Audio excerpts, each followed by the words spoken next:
Hi, this is Saturday night. Hi, Terry.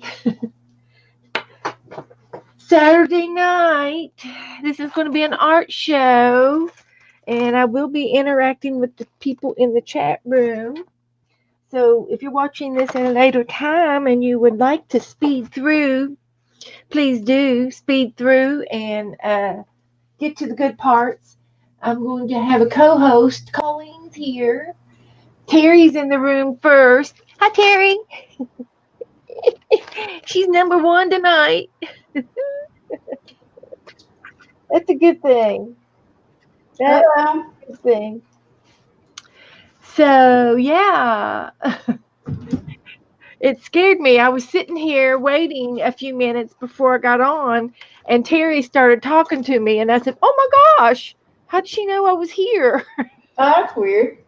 Well, it's waiting. It's a screen comes on over at YouTube saying waiting for Beth to stream, and Oh, okay. I hadn't pushed live yet, but a waiting screen comes up with just Abby on it, just Mm-hmm. a picture of Abby, and she can chat with people coming in the room, but they can't hear us yet.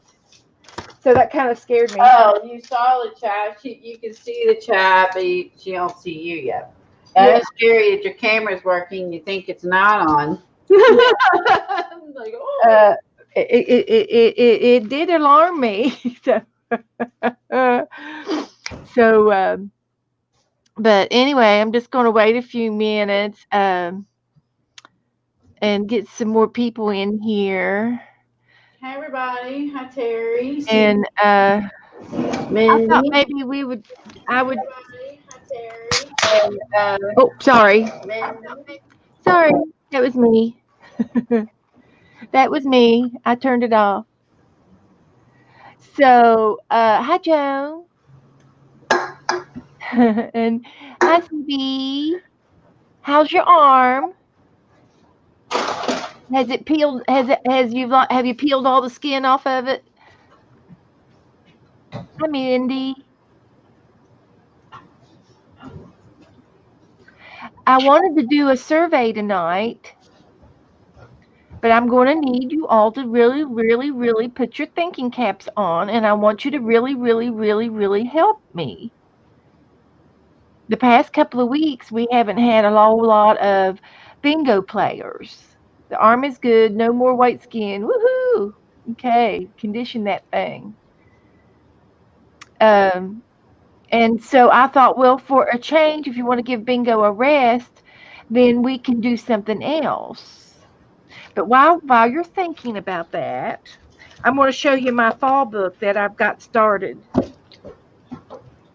um, from Kathy. Kathy's. I remember the white skin. When I had my foot all bandaged up. It's really weird looking. Get a little bit of glue on that corner there. But I'm getting into my fall book. Hi, Joy. But anyway, I'd like to know what you all would like to do. If you'd like to do a craft project, Hi, Joy. I've got 100 million things we can do. The Well, part last night was fun. We could do another. Eileen wants me. Eileen, we were talking about in Twitter. Kathy had asked if anyone had used this before, and I said nope, I have it, but I never used it. And it's like, Distressed.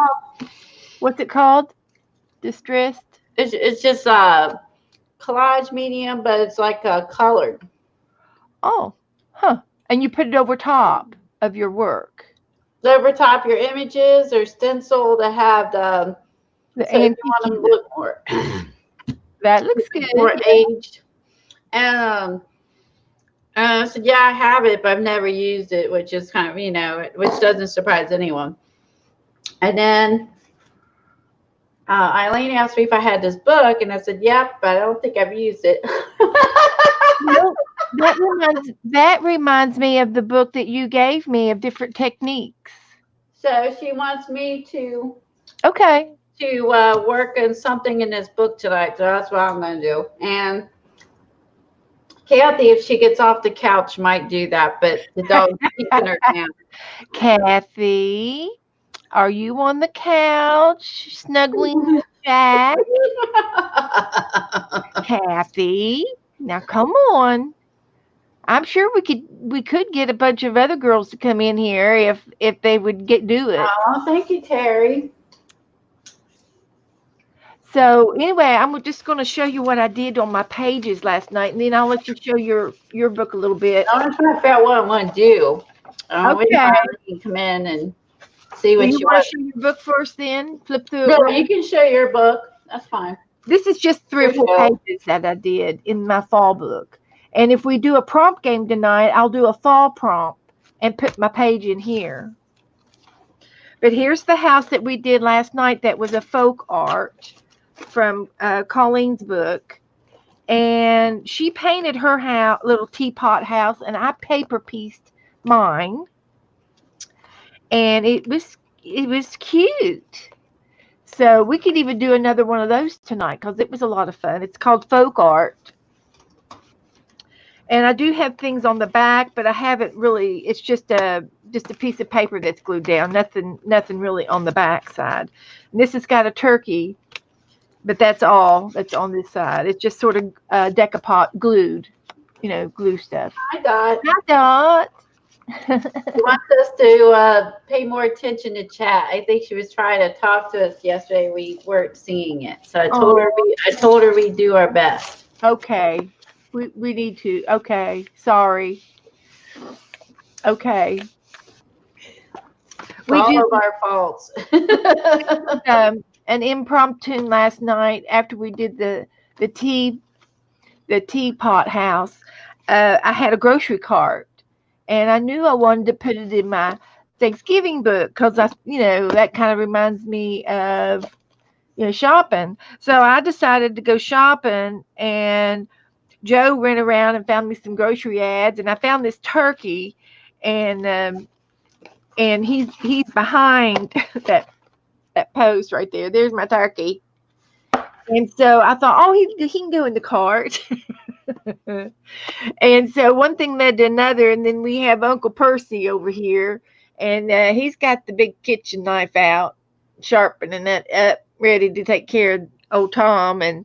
And this is just a little family tradition here, going to the store, picking up some goods for the dinner. I loved it. I got a big kick out of it.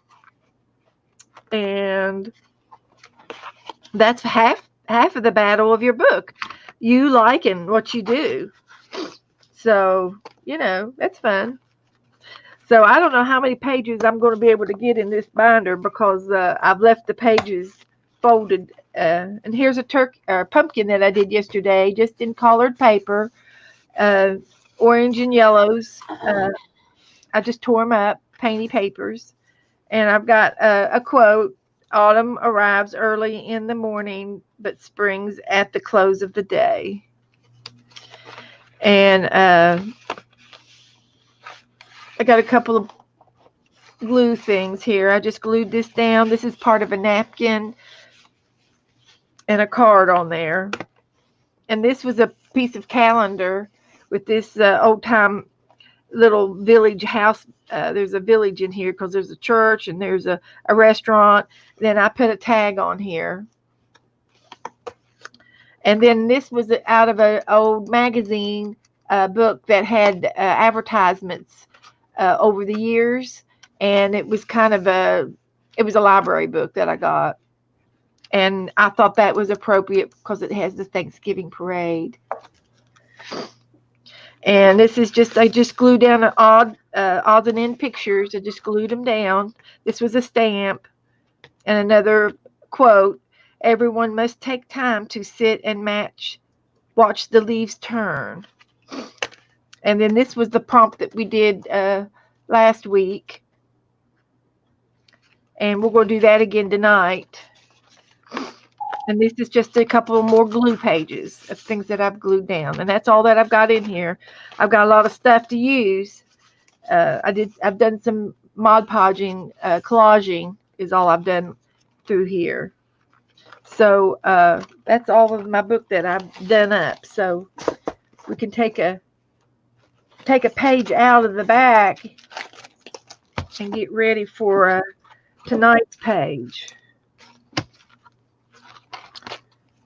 We can do that. And I might even get to use some of these things that I've collected if the prompts allow it. If the prompts allow it, we might get to use some of these things. We'll see. Okay.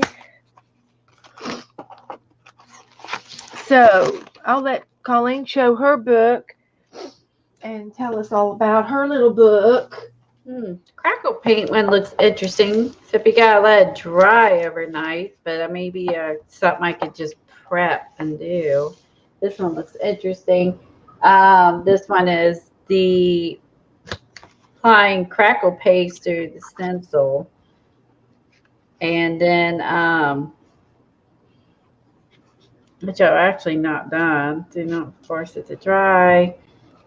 Yeah, and then you would put some paint through it and so on and so forth. But I never thought about putting it actually through a stencil. So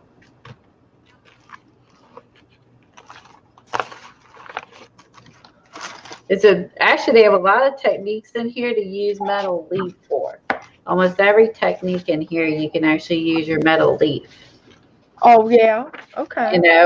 Which is something that you don't always know what to do with it. So a lot of these, almost all of these, have techniques for the metal leaf too, which I find really interesting. This book is called Surface Treatment Workshop: Explore 45 Mixed Media Techniques by Darlene Olivia McElroy and Sandra Duran Wilson.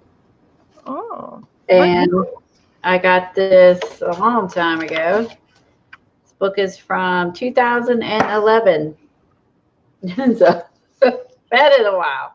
Well, that's okay. Just look what's in here. Hi everybody. Hi Lynn. There's some trouble. Hi Carol. Let's do some trouble tonight. Okay. Hey. Let's see what they would say for faux encaustic recipe. Oh, a faux encaustics. What is it? Let's start some trouble tonight.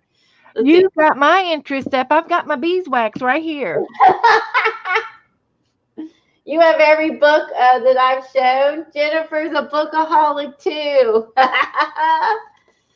Oh, I love it. Jennifer, get them out and let's play. Let's see what it says. So, what do you want to? What would you like to do? What are you going to do with it? I'm going to put it on a paper. You know what I'm saying? Like, and I'm going to put it. I think I'll try it in here because this is watercolor paper.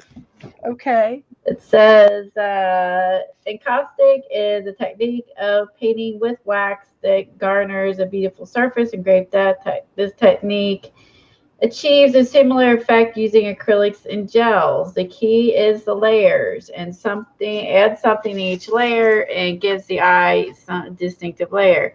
So determine which encaustic recipe you would like to use. Okay, where are they? Okay. Recipes. So we can use a pouring medium, which is a pourable matte medium. Pouring using a clear medium, or a opaque spreadable gel, which is a high solid gel matte thin layer over the surface. So do you have a clear medium or matte medium? I think I do. I have some that lady, the lady, that Booten girl. I've got some gel medium. Or is that matte? Is that gel or matte? It's gel. I thought that was matte. Are you sure it's not? Why don't you read it? Double check. it was a gel glue, and it was at my fingertips. I swear it was right here, and I've can't see it. Uh, but I will find it. Um, it's I'll keep reading, and I'll find it. I've got some gel medium. Okay, let's see. Jennifer says she has Liquitex matte clear gel medium. Okay. Hi, Jennifer or Cheryl. Sorry. Okay, so if you have the clear medium, and you would mix your soft gel gloss with 20% water or until in a pourable consistency. So basically you need diluted so we can pour it. And then add 1 drop of transparent yellow or nickel azo yellow and 1 drop of interference blue. So that's for the clear. If you have the matte medium, then it's the same thing. You dilute the matte medium with 20% water, stir it, mix them together, add a little drop of the transparent yellow or nickel azo gold. If you want some little air bubbles, shake before pouring for a really smooth surface, stir gently. Then let sit and then pour. If you don't let sit, you may end up with bubbles. When the bubbles arise, mist the surface with alcohol. So that's what we're gonna do. I have some Vicky Bouton matte acrylic gel. Okay, so you have the gel. Okay. So gel is clear. I thought for sure that was not gel. Okay. I've got a couple of things. I mean, you can use the gel. I mean, the gel is the same thing. You add 20% water, and you add. I don't know if you probably don't have any transparent yellow or Nagazo yellow. You just have to use like some sort of a diluted paint, like a diluted paint. The lightest yellow that we can Yeah, get? like take a dilute one of your paint so it's more transparent. Okay, let's see A yellow or a gold yellow.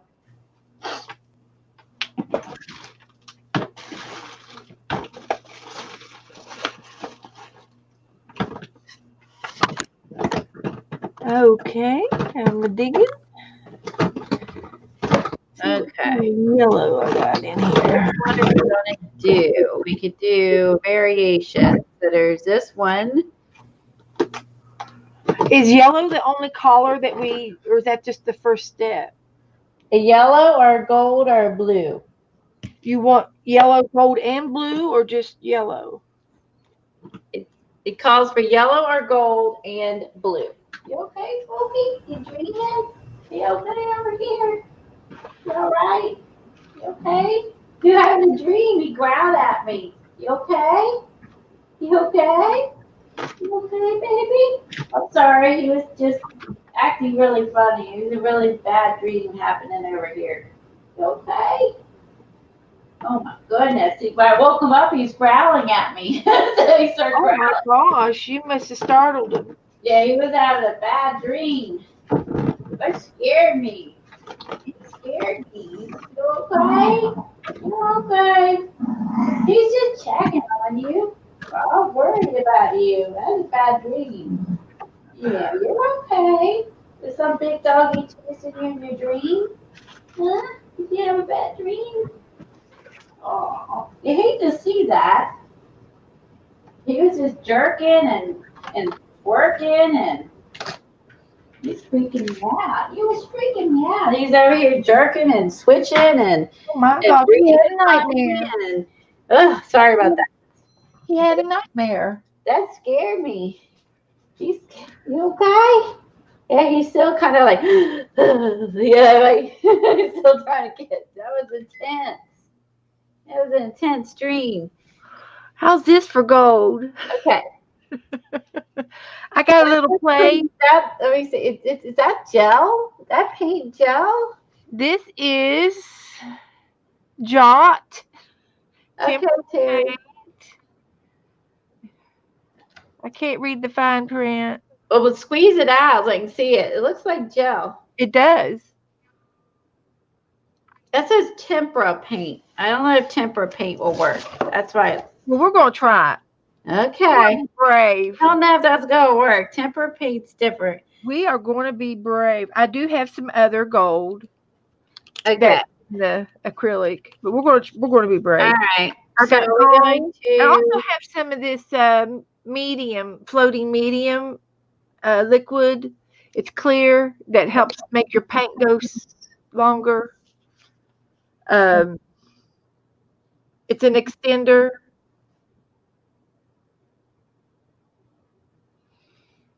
Floating medium.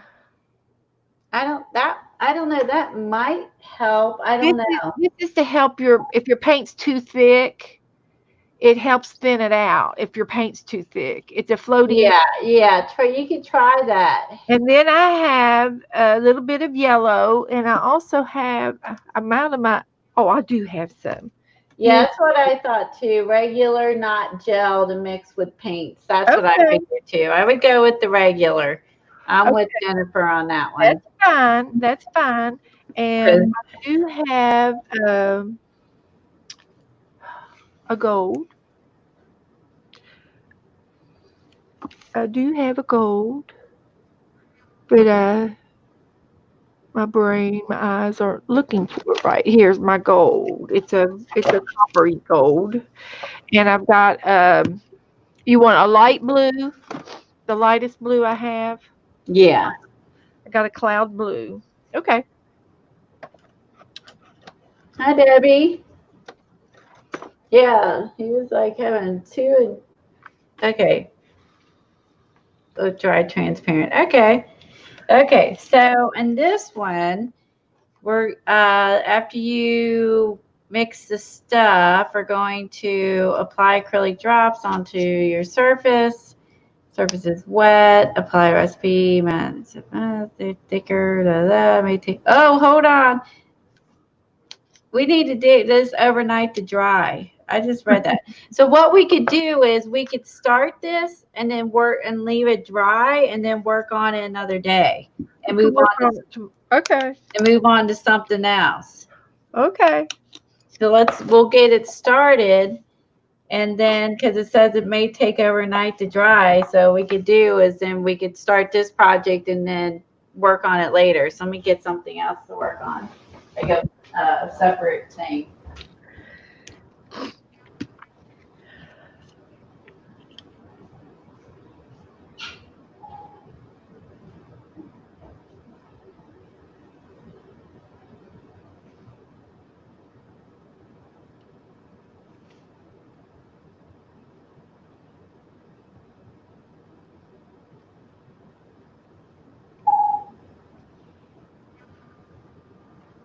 Yeah. I can't read the fine print. Can you tell I haven't used this before? I haven't done anything. Let me get something to mix my paint in.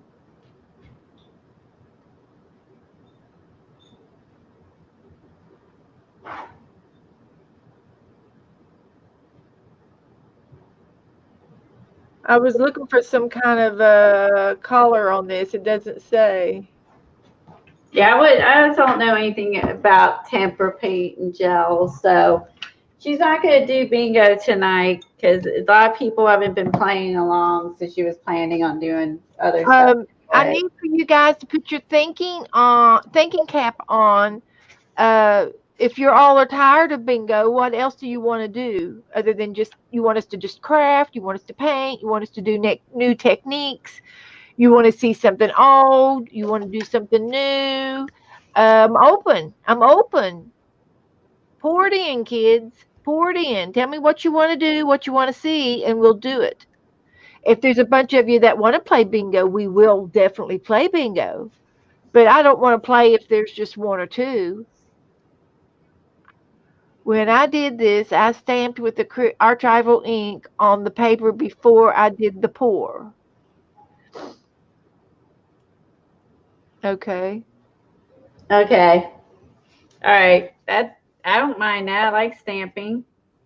So I'll put I can Not yet. I could this is just like a little Canson whatever. I'll put down some paper and then stamp. I'll do that. Uh, while she's checking something out, I'm going to show you my Happy Mail that I got. Okie dokie. I just got it last night. I opened it up about before I went to bed. Joe throws it on the bed and said, "Here's your mail for the day." And I go, "Oh my gosh, I got something from Cheryl." So I got this cute little envelope, and I want you to look what she did to it. She did all the edges and all the creases in the envelope and inked it up. It's so cute. I don't want to destroy the envelope either. I want to keep it. But this is my card that was in the envelope, and it looks like a little postcard. It is so cute and vintage looking. And it looks like it had some glitter on the card already. And then she may have distressed it, did the ink, and then she wrote me a happy note on the back. And then this is the tag. This was the washi tape. I even saved it off of the envelope. So I'll put that in my art. I'll use it for Happy Mail art. And then this is the tag that she made me. And she got it off of a video from Treasure somebody, and it's another crafter, and she got the idea from her, and it was Good very question. very very cute. And the lady that did this had a tag book, so we might have to think about making a tag book, and then maybe we can make tags.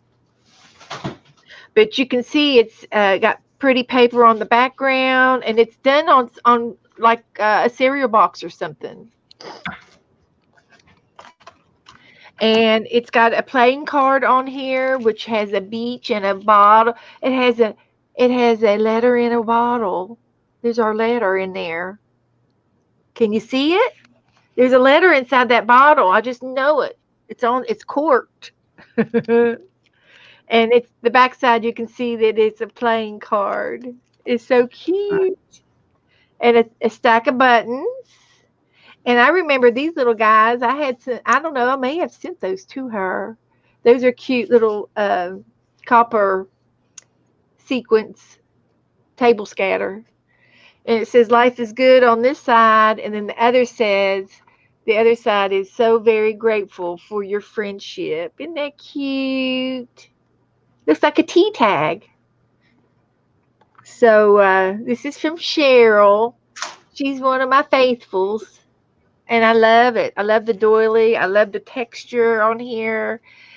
Uh, it almost feels like a piece of cloth. It feels good. So thank you very much, Cheryl. This is really kind of my first tag. I've gotten postcards, and I do have a postcard uh, insert for a 3-ring binder, and I'm thinking it might fit in there, or it will fit upright anyway. It'll fit up this way, so I can still store it this way and keep it. So until I decide I want to use it, then I'm going to put it in a book. Thank you, Cheryl. I really love it. And these two little things will go in another book that I keep. I keep all my personal notes from you guys, and I keep them in a book here on my desk for from Happy Mail. And this is all from everybody that I just started it in September. So it's not everybody, but everybody that has sent me stuff from September on is in here. And I keep all my cards and my little love letters. So she'll go back in here. And that's it. Oh, you well, I don't keep track, Jennifer, so don't fret. Yes, this is my treasure book right here. And this is my personal one that you guys will never ever get to flip through because it's got notes. It's got love notes from you all, and it might have addresses and stuff. So I probably won't show it as a public book. This is a personal book. But now all of your other happy mail that I do and use is in my art books, and I'm allowed to show those. Yeah. So what'd you come up with, Colleen? Well, first you need to either put paper down or stamp or something first, and then we're going to pour. Then we're going to put paint over top of it, and then well, mix the stuff up. Then put the paint, and then on here mix it with the paint and spread it out. Let it dry, and then it says you have to let it dry, and then Now, and then if you want to add, any, then you can add paint or whatever on top. If you want to add like some tissue paper or whatever, you can stick that on there too. now, are you doing this now too? Yeah, What do you have your paint in? I'm gonna put mine in just a bowl. One at a time. Okay. I'm gonna put my matte medium. I'm gonna put my gel medium and water and paint in here. Okay. I'm Fix just gonna. this, and then this is gonna pour on here. Okay. I'm gonna make you big, and I'm gonna follow you. I'm gonna be following you, and then I can watch. I can watch chat while you're doing that. So we're gonna watch Colleen uh, do this technique, and this is a faux encaustic. Did you say? Yeah, Faux Encaustics. Jennifer wants to know if you sent her something. Who? You. No. Did you send Jennifer Dalton I anything? owe you some happy mail, Beth. She wants to send you happy mail. No, she said, Colleen, did you send me something? I'm sorry if you did. My memory is shot. Oh no, I did not send Jennifer anything. Okay, so you're good to go. Yeah, You don't have to worry about me, Jennifer. yeah, I did not send anything her way. I'm good, Jennifer. Thank you. Oh, that's okay. Yeah, I was like, I thought I was. Yeah. Gotcha. We probably did the napkin exchange or something, Jennifer, whatever we were in, or the washi tape. We probably did that last. Okay, so you're going to stamp a picture. Okay, I can do this. I'm gonna just stamp. Jennifer suggested we use fall, which I'm good with. So let's just have some fun, see what happens. If it turns out, it turns out. If it don't, it don't. It's no biggie. Let's see. Did this one, did this one.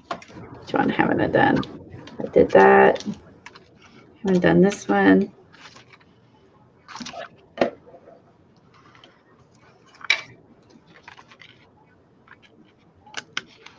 She already has something ready for you, Beth. Oh. Too late.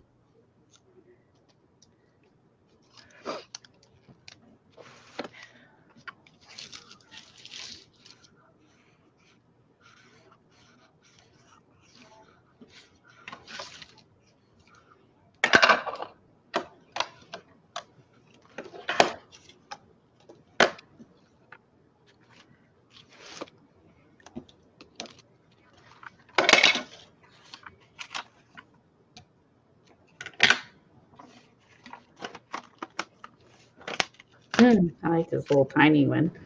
How cute is that?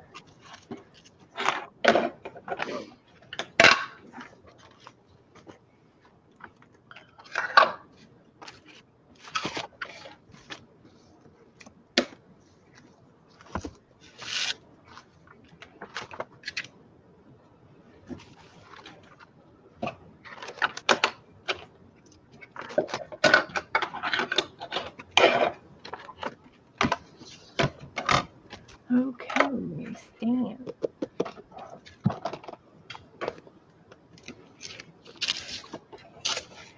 I'm stamping along. Okay.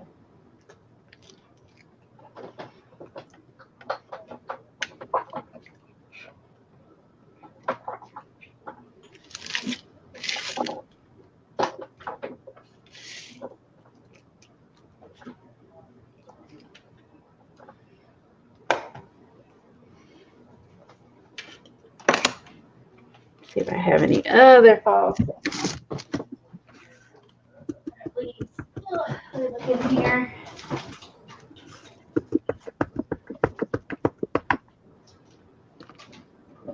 Then, let's see. Oh, I have her. She would be pretty.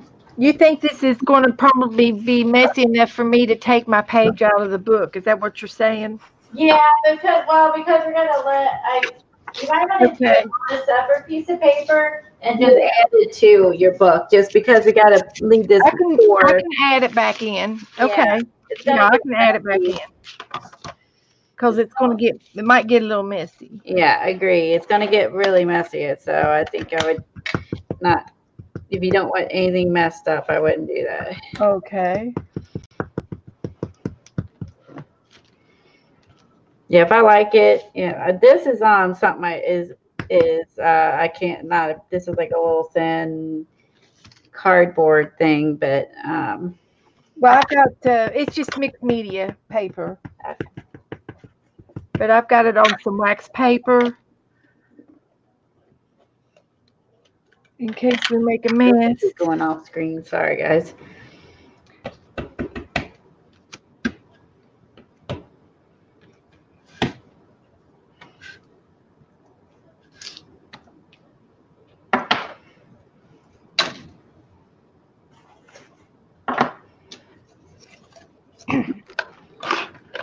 Jennifer, whenever I get a postage stamp that's on an envelope, I go ahead and just get the corner of it off and start lifting the edge up with my fingernails.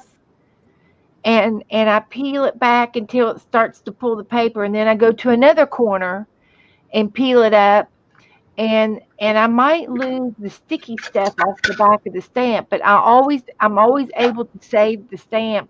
And then when I use it again on a new envelope, I do put a little bit of glue on the back of it, but make sure that you don't have any glue on the top of it. They have to see that stamp, and if they see the stamp has a layer of glue on top of it, they will reject it because they have to be able to cancel that stamp with postage ink, and that's how they cancel the stamps. And if you put tape on over top of your postage stamps, they can reject it and send it back to you because they have to be able to ink the stamp for postage, that it was used. That's how the U.S. Postal Service does that. And I do take new stamps off and put them on a new envelope, but I peel them off very gently, peel them off, and I try to peel the envelope off of the back of the stamp by going both directions. And you might even use some tweezers, but I do it all the time, and I'm successful with it because all of the new stamps are sticky. They're not lickable. They're the sticker kind. They're not lickable. No, no, we don't have to lick the horse glue I anymore. forgot.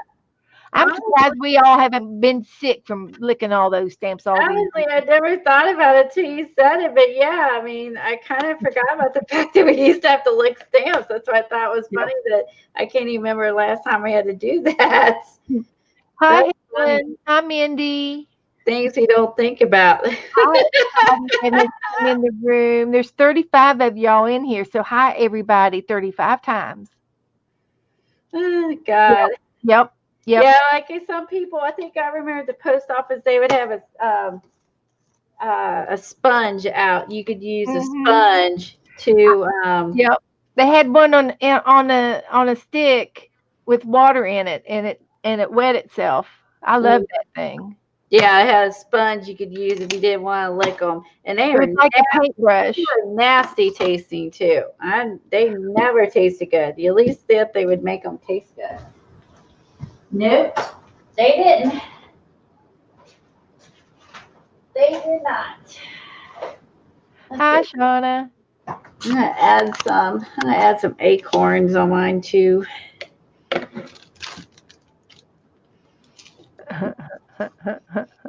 Thanks, Dot. Right? I forgot about that. Yeah, you still have to lick envelopes. So I guess Sharon, are you still? I saw Are myself you? adhesive Have one. you done any streaming yet, Cheryl? Sharon? We got her started. I don't know if she took off yet or not. I keep missing them because she's doing it random Oh, it's times. Sharon's birthday. That's right. I sent you a happy birthday Facebook page. It's Sharon's birthday today. Happy Happy birthday, birthday Sharon. to you. We live in a zoo. Oh, sorry. Wrong song. Boy, all these birthdays. I tell you. Uh, I thought that May and April were a busy the busy birthday time, but apparently this month is too. yeah. Because Deanna just did, and Kathy, and now Sharon too. Oh yeah, and Teresa. So yeah. Yeah. So Crazy, crazy. Yeah, because I know there's always a lot of May and April Mays. it's hard to stream and be good at it. You have to be a multitasker, Sharon. Sharon, multitask. Streaming is not easy. It until you do it, you don't understand.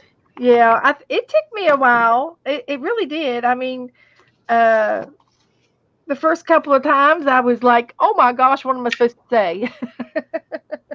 So I just started talking to you guys, and that made it happy. Really, live streams are easier than the non-speaking streams. So I can say that you're never alone. You got somebody to talk to. You never know. That sounded kind of creepy. All right. I'm trying to make my page look pretty like yours, but I don't know if I can. I'm using a red I and a like yellow that. and Yeah. a brown ink. This is ancient and it's still good. This thing's ancient. Well, that's good. Yeah, it is good. At least it's not like his markers. I'm using brown. I never get to use brown ink. Yeah, at least it's not like his markers that are like. At least those Ranger ink pads are better than that. Yeah, try this one, and then see if I can put this on top or not. If not, I'll use it for something else. We saw this after I did all the leaf stamping.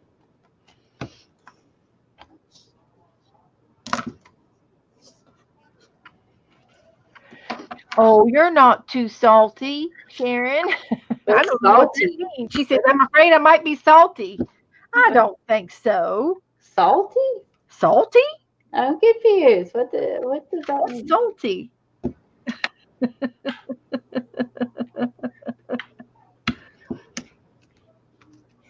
Has anyone heard from Paula? If she comes on or tweets, let me know if she's decides she's not coming on, or if she does come on while we're here, let me know.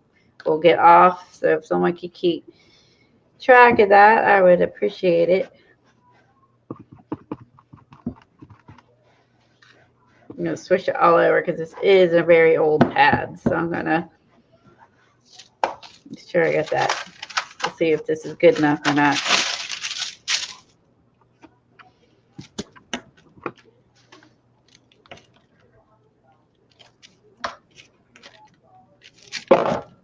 Nope. Barely shows up. Okay. Not good enough for that. And it was apparently, well, maybe it worked better on the board than on the tissue paper. Okay, let me do a different color then. I'm going to do red. And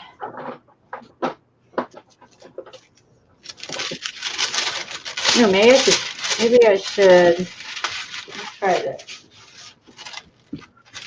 Just to see what happens.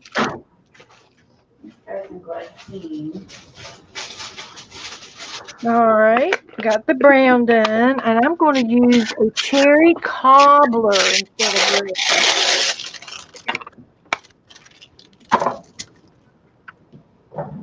Well, you have to get an invitation, and the only thing I can do is tell you that Thanks, Eileen. tomorrow you and I can get together tomorrow, and I'll walk you through it. What are you doing tomorrow, Sharon? Let's make a date. Just you and me, kid. And it's not hard, but it's just confusing to do it online with but I'll be glad to do practice with you tomorrow, okay?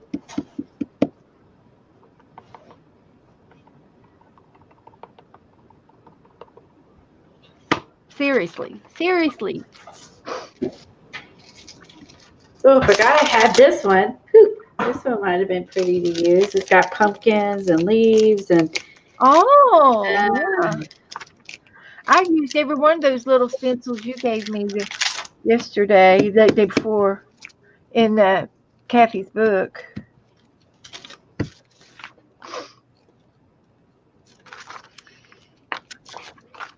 There was a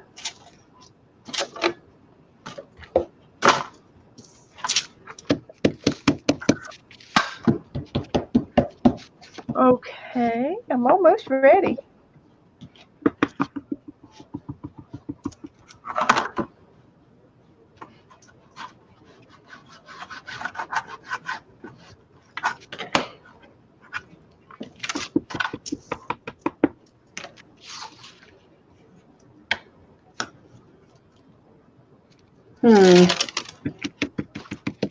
Can't go out either. Okay, Sharon, I will. I've got your number. Okay, let's go back to the tissue. It'll be afternoon. Maybe this just doesn't have deep enough. Maybe it doesn't have deep enough grooves, and he's just not stamping well. I'm so confused.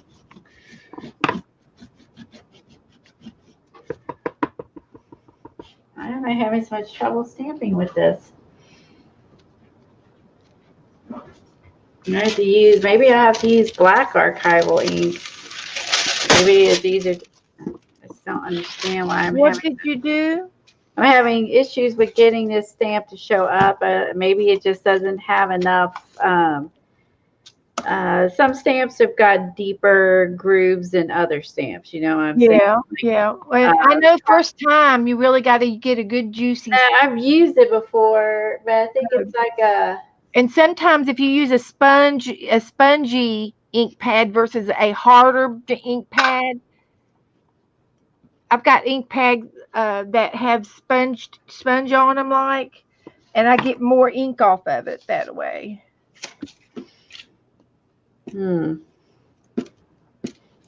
What color?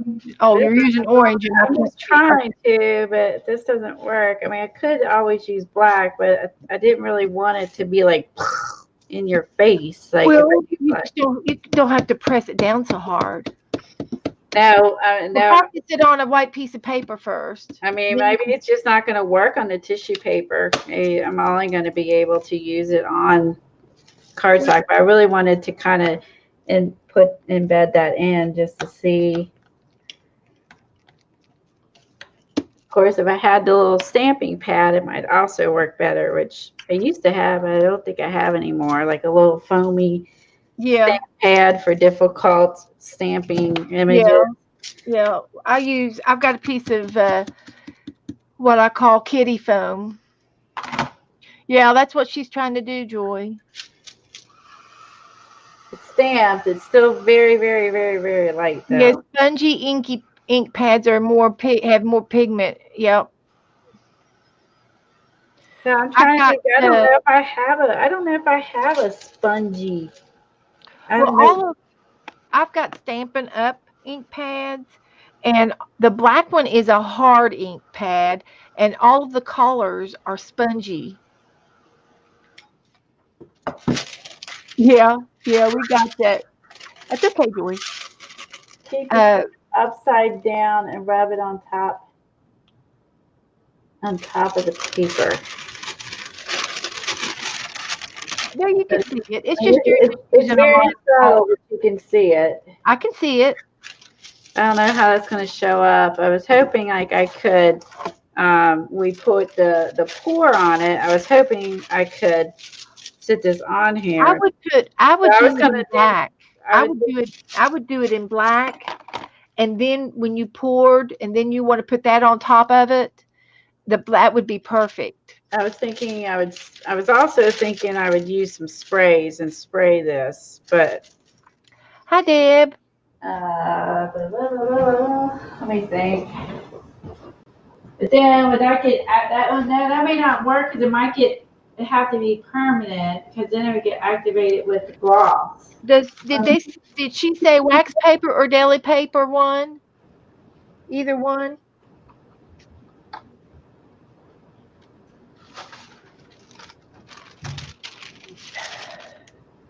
I'm going to do black on top. Let's see what kind of an image I want to do.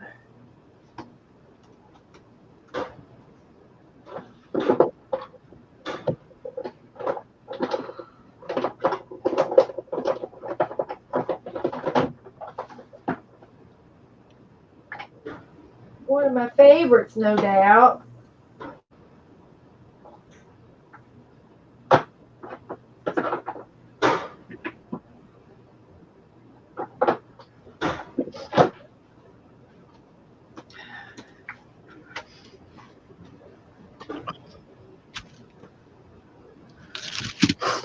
She's looking for something. She's looking. She's on the hunt.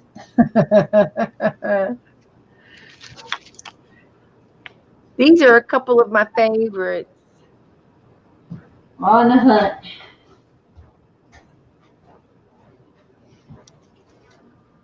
Once the pour is done and dry, then okay, so I got to do the pour, let it dry, and then I can add this girl on top of this, Eileen. Then What's the name of your book again? that's it. Surface treatment workshop book. Yes. There you go. All right. It says it might take overnight. It may not. I mean, we can set it. Maybe we'll get lucky and it will not take that long. The directions said in the directions that she was reading, it said to let it dry overnight. So if it's too thick, the pour needs to have time to dry. Oh, I'm gonna do put some wax paper under mine to catch it. Cheryl posted her cherry blossom page. Yeah, because I was kind of thinking, like, I like this girl, and I thought she would be kind of cool over top of this, but I was thinking I thought after I did the pour, I had to put it on there. She got an alligator in the pond. Oh my God. Oh, God, I'm not there. I don't like alligators. All right, so I've got some clear gloss gel.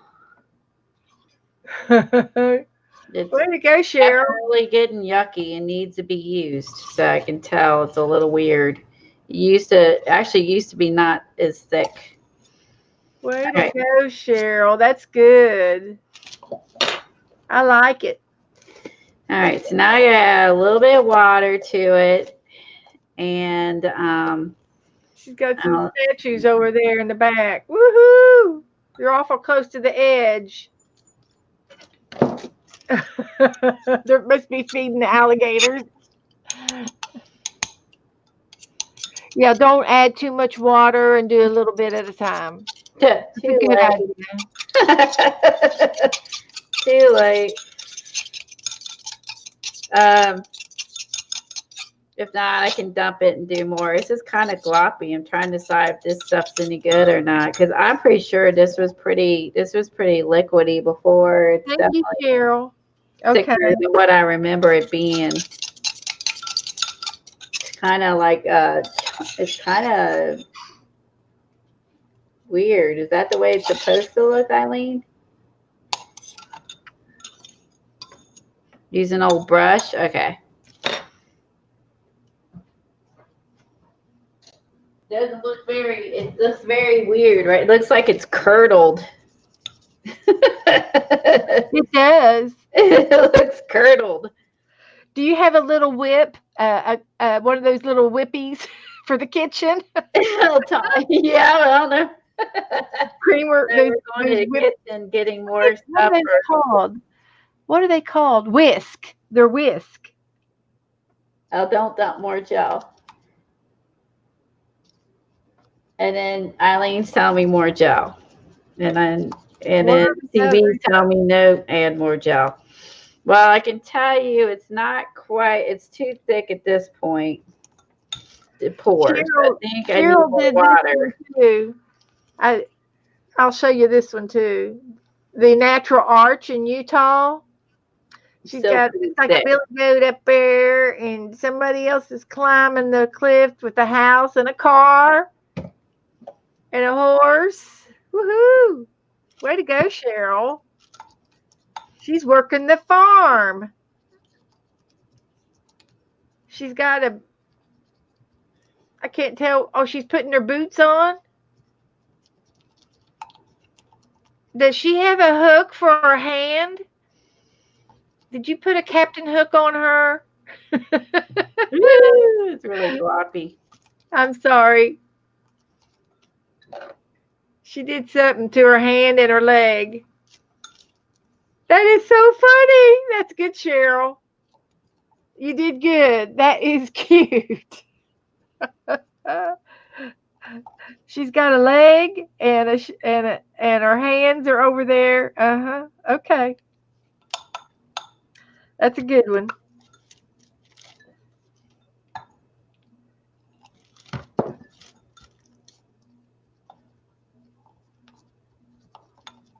I see you tried to put it in there a couple times. Yeah, it is thicker than what I thought. Yeah. I think this one's it's starting to go back. It's I don't remember it being this 3D gel. I thought was a lot more liquidy when I bought it. So again, it's one of those things that's drying out. So this is going to live on my desk, and I'm going to use this up before it's totally unusable. And there's something else like wasted. This is okay. This is now getting to where I think I can pour it. It looks good, Cheryl. It looks good. Thank you. Yeah, I think I am getting to a point. This, I think yeah, you see, I can almost pour it. We need to dilute it just a little bit more. No, I was thinking of pour. It needs to be pretty liquidy. Paint. Oh yeah, I'm adding the nickel as a gold. They said this is iridescent gold. Let's see. I think I have nickel acid. Let's see. That might be different.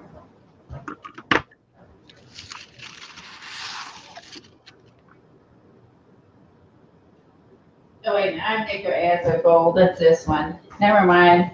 It's this one. It's browner. Okay.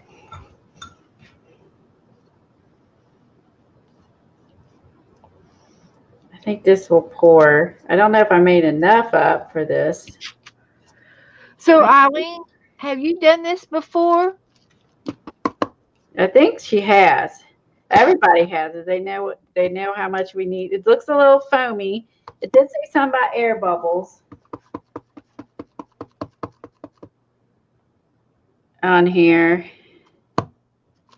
If you want air bubbles, shake before pouring. Let it sit if you don't want air bubbles rising to the surface or mixed with alcohol.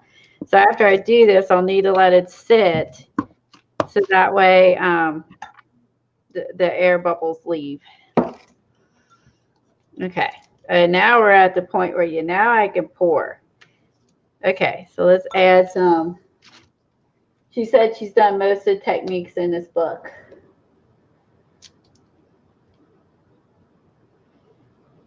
It's a technique book, Shauna. She's already told it.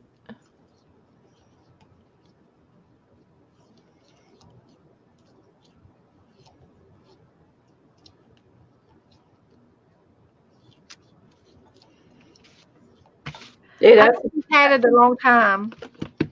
Yeah.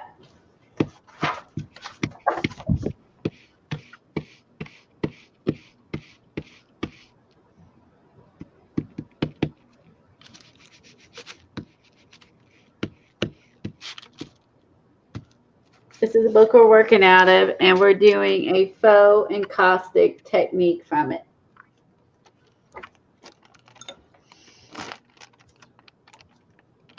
This color will look really good with the fall. I add a smidge more.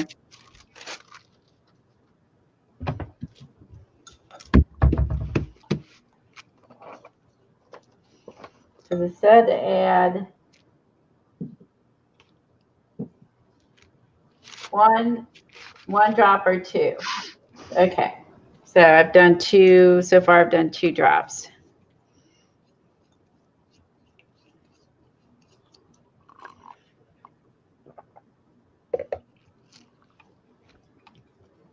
Okay, this looks pretty good. I think this looks like it's pourable.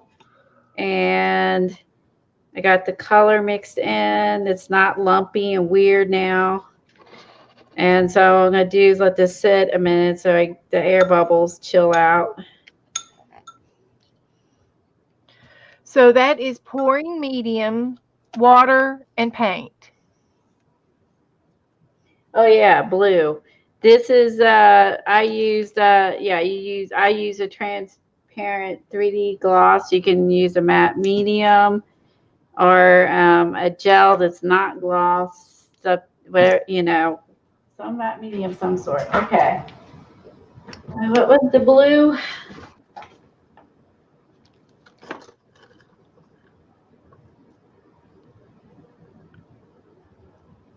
I don't know if I have interference blue.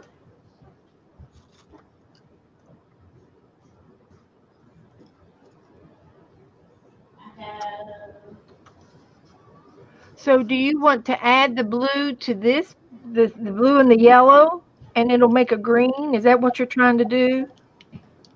I don't know if it's gonna make green. I'm not sure. I guess it's just that it shouldn't. I don't know what they want. I'm just doing what they're telling me. Well, I'm trying to follow, so I need to know too. Okay, I don't have interference blue, which I'm assuming would be somewhat transparent. I have manganese blue, and I have cobalt blue, and I have phthalo blue, and the goldens. Oh, and marine blue. So I don't know what color interference looks more like. Like these are the colors. So the lightest is this one, which is the manganese blue. This is a blue, and these are more purpley blue.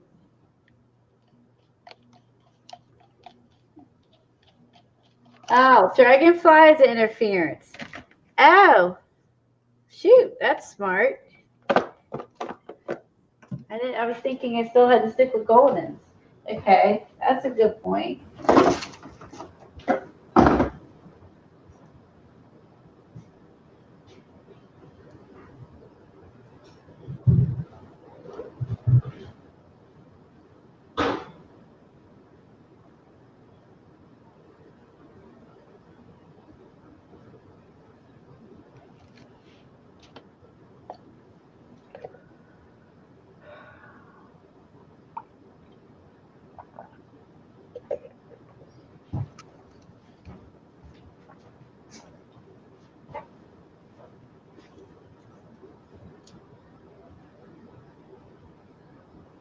The fluids are interference. All of them are. Okay, so what do you think I should use?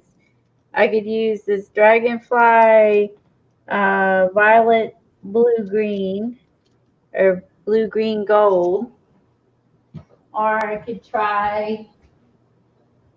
I think these are the other ones just get darker. The other, or I could try like a manganese blue, cobalt blue. Can I look at the book with you for a minute? You're doing the first step was adding water to the glue or the Yeah, gel rather. yeah. So add, get your matte medium, put it in a bowl, Right, and then add water a little bit at right, a time until you can pour it. right. And then what? And then I added nickel azo gold, two Oh, drops of this. 2 drops, okay. And then what? And now I'm gonna add some blue. Okay, And then I'm trying waiting for some of the air bubbles to chill out. okay, gotcha. Okay. Everyone thinks dragonfly because this might overpower it and be weird with the colors I have down. That's kind of what I was thinking too. So let me go with these because it otherwise it's gonna the blue's gonna like totally I'm gonna lose the background. Okay. So I could use violet blue green or blue green gold, which might make sense. There's already gold in here. Violet is purple. I'll go with the blue green gold. Let's try this.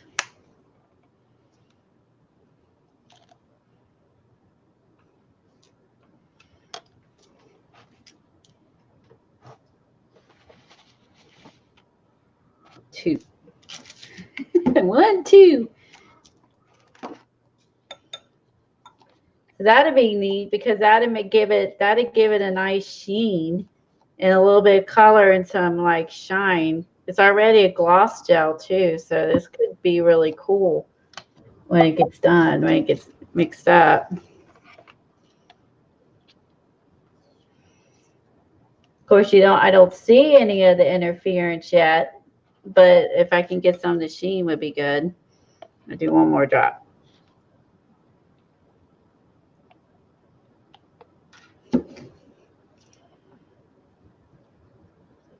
This is fun. It's like I'm baking.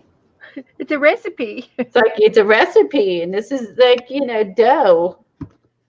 Okay, cool. Chill out. I know you get these bumps to chill out. Okay. Looks good to me. Looks like it's ready to pour. We'll see like I don't see any of the interference. All I see is like a diluted gold color, you know what I mean? But maybe it'll show up when it's all on there. Yeah. So after that, for a shiny finish like wax, use a gloss mixture. Let it cure, then spray with for a thick waxy. Use at least 5 layers of matte mixture. What are they talking about on top?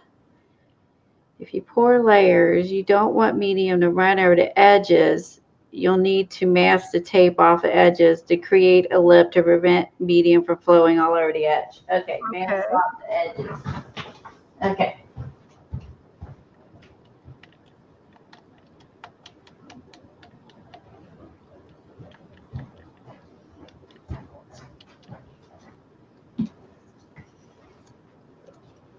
Blue, green, gold. You think I should add more? Okay, I can add more. It says to put tape on the edges. That's going to run off and make a mess. That way you're stopping it.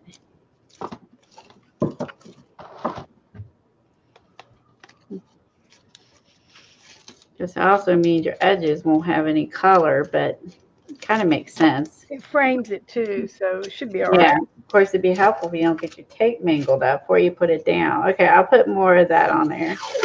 So I don't really see it at all.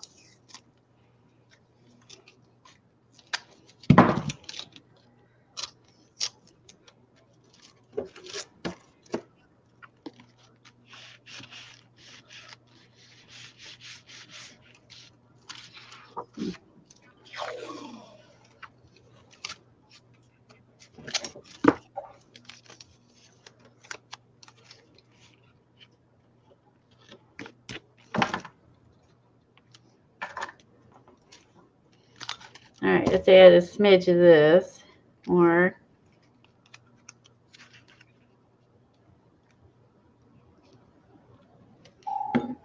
You can see the white drop is the interference. So weird it's white.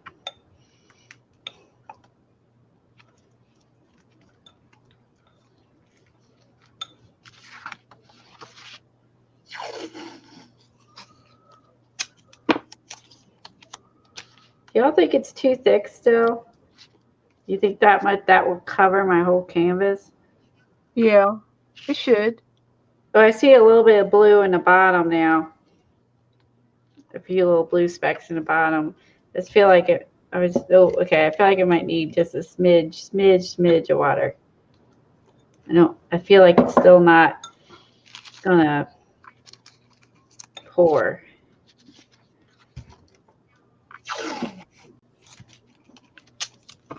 That's smoother too. That looks smoother, actually. See, there's a couple. You see the blue speck right there? You kind of see like a little, there's one blue speck.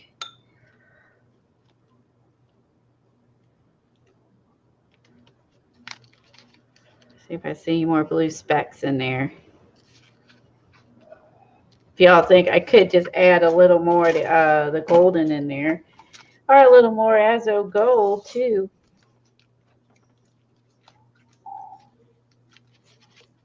Lay it in a tray. Okay.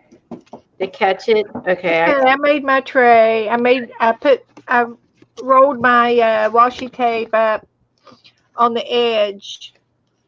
Folded it down so I've got a ledge, so it won't go out.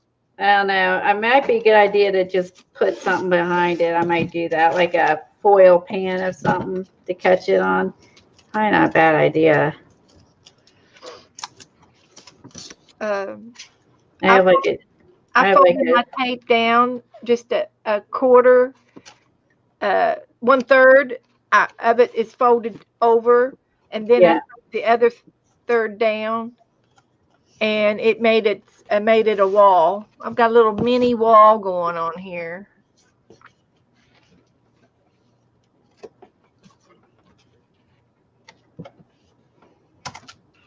I can explain it to you, but I can't make myself understand. Add more is needed. Okay. All right. So she's saying I could add more if I put it on there and I'm not happy. Make a layer. I can add more. Okay. Yep. And we're supposed to add yellow, blue, and gold in this pouring mixture. Yellow or gold. And mix it up. And then the blue and mix it in there, yes. Okay, so I use the interference. Do you have the dragonflies, right? Yes, I do. Yeah, so use a yellow. Try to see if you have a yellow or a gold, and then a little bit of your dragonfly glaze, because it's an interference.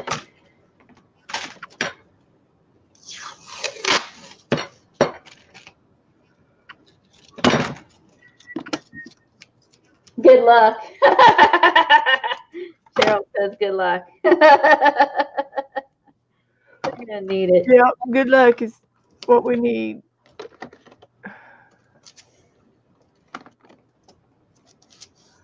I got color shift is what I got. This technique with the aluminum foil would have been easier. What page is that on? We'll try that next. I'm gonna get a pan to put under it, and then take that and divide it.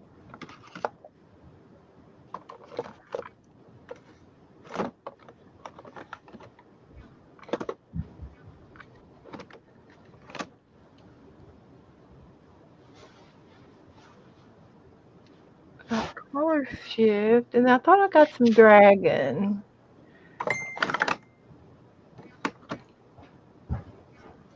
I'm gonna take Debbie's advice. Nothing ever goes smoothly, and usually I spill stuff and gets messy. So she's probably right. See, I'm already knocking stuff over. I was gonna try some found the crackle paste, and I was looking for the other stuff.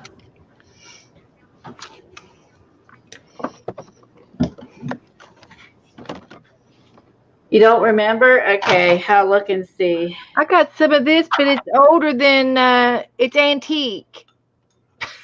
It's antique. Still got bubbles, but I don't want to wait. Okay, so I'm pouring it I'm on. going to use it though. I don't care if it's antique or And not. I'm gonna put a little. Where's the nickel? I'm gonna put a little bit of the Here's my dragonfly. Where's my gold? Where did I put that? I should have tried this gold. Break the rules.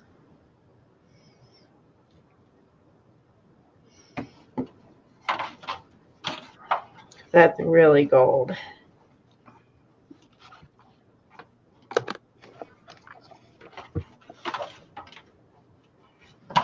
You need a different kind of brush, like an actual flat brush. Okay, you need to make signs with tape to keep the tray in. A thin layer, then add more as needed. A wall is perfect description. You know the technique with the aluminum foil would have been easier. I have never been good with recipes. I don't remember. Would be doing this in the kitchen sink. Good idea, Cheryl. Y'all, I sold a customer made bag that may be for a new cast of Sirens. Try it, Beth. It might be good. Aline is the surface technique just for top. Final coat.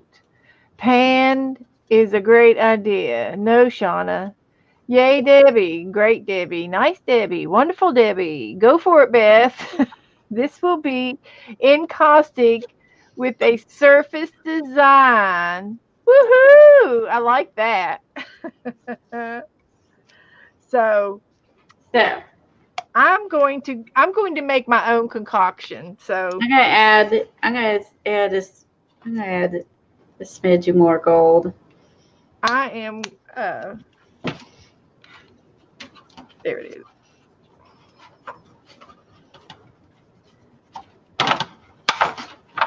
I'm going rogue. I'm going rogue. That's all there is to it. Do my thing. It'll be fine. You're not gonna do what the book says? I'm going to not. I am doing what the book says, but I'm not going to use the.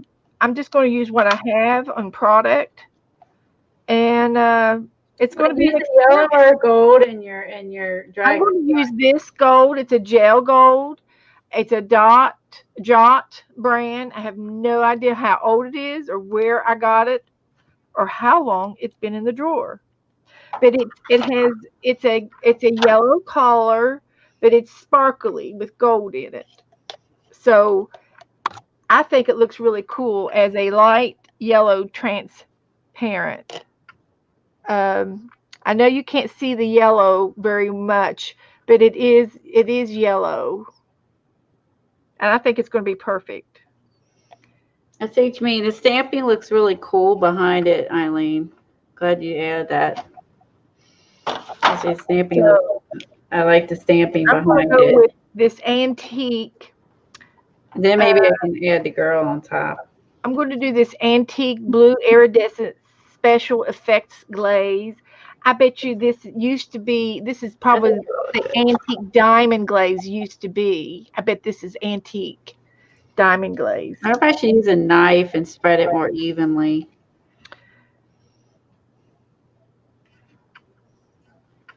So it's not like in streaks.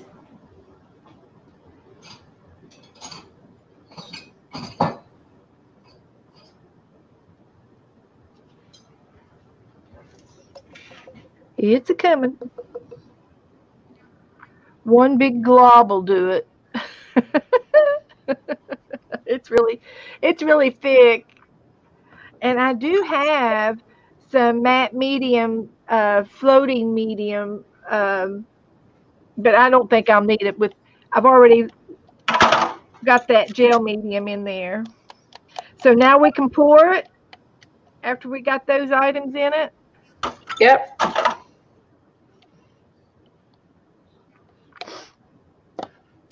not enough to pour, so I'm going to add a little bit more water.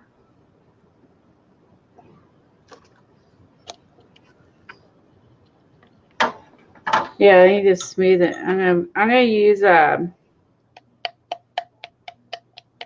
like a palette knife to kind of like Yeah, make it a little more yeah. less streaky.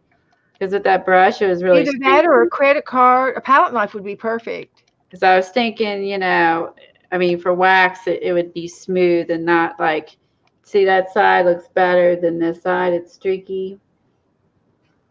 I think I'll have a more I've even. got a fan brush. I'm using a fan brush. And I'm just going to paint it on. Heck, fire. I'm just going to paint it on. It'll be nice and thick.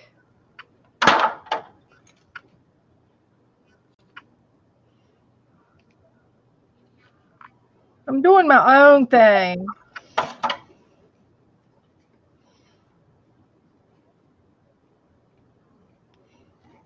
My board's a little curved now from the from the medium. I can feel it curving in the middle. Oh, yeah. I feel like From moisture. yeah.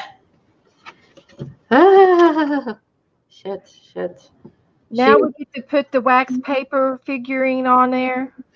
She was saying to put it on after it dries, and then you're just saying if I put it on after it dries, I'm just going to use matte medium on it then. I was hoping to embed it into the wax or faux wax. God forbid if I was to do that right. Faux wax.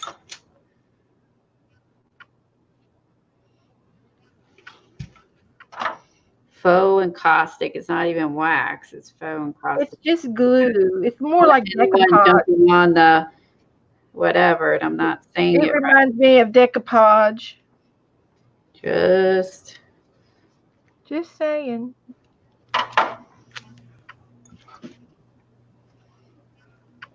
Okay, I got mine on. I put it on there pretty thick. I'm happy with it. Kathy is missing out on all the fun. She's on the couch with Jack watching.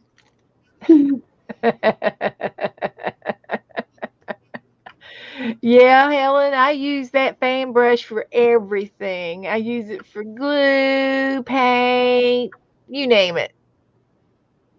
Okay, so I got it nice and even. So you can see how it's going to look like, a faux encaustic because you can see the stamping through it. So, and I do think it's better if you, don't drop it for number one and just smooth it out. I think it just looks, and then, Okay, I've got my fan going on over here. I'm going to lay it in front of the fan for a while. And we could try something else. Unless you're going to do another one of these.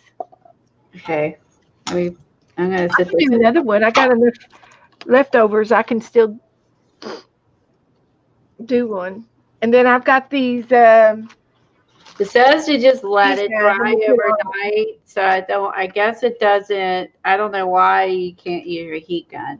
It doesn't say you can't, but I don't know why you Well, okay. I don't know. All right, let me find the foil one she was talking about. She said been easier. I'm going to go for it.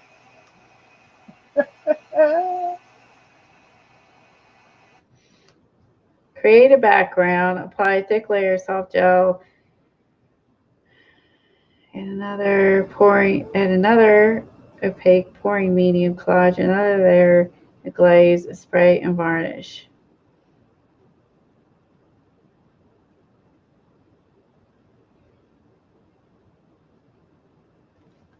No, that makes sense. You just layer with that. Okay.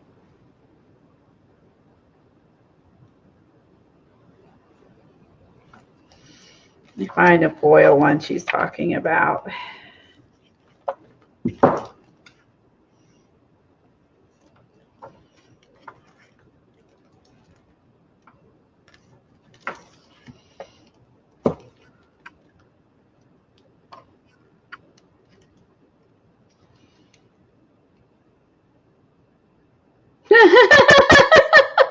That's when you use cat litter.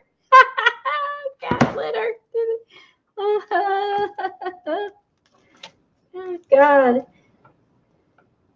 Cat litter, sand, rice paper. Oh, my God.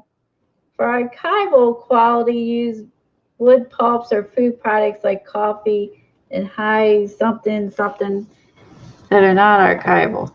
Oh my gosh. I don't think I want to use cat litter in my art. That's just weird. Yeah, I don't want to do that. Did you do a cat litter one, Eileen?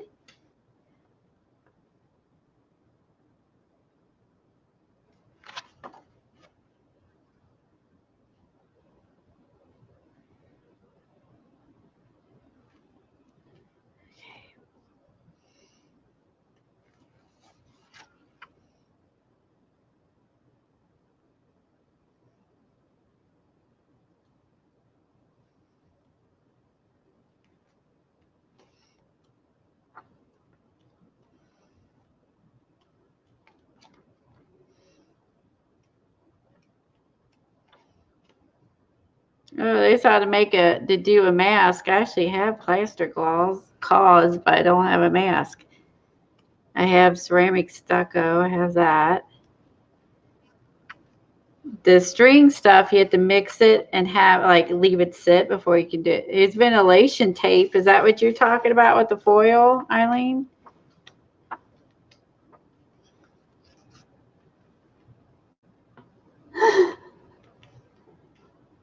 You use cat litter? What? Cat, you're heating yours, Beth? Oh, she's heating hers. Let's see what happens to hers. It doesn't say anything about heating it. Do you think it'd be okay to heat like Beth is doing? Yeah. Okay. So it doesn't say anything about doing that. Okay. Fusible webbing. Tyrex. Patines. I see nothing. Let's see. What is this one? I see nothing about foil. Maybe you're thinking about foil in another book. The only thing I saw here is using ventilation tape, which I actually do have.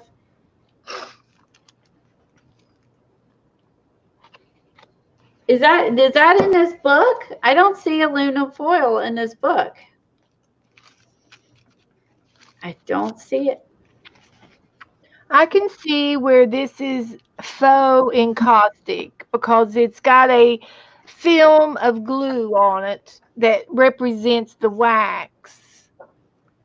And you used your stamps on the background. The way we did our collaging, we did collages with wax and melted. Instead of using glue, we melted wax on our collages and sealed it. So this is just another technique, and I totally get it. So there's my background, and then I'm going to. I still need to let it dry a little bit more. It's not dry underneath yet. Yeah, you're freaking me out. You didn't say anything about being okay to dry. So I'm going to rip these out, tear around them, and put them on here. Yeah. But I'm not going to do it yet. I'm going to let this dry some more. And I used deli paper.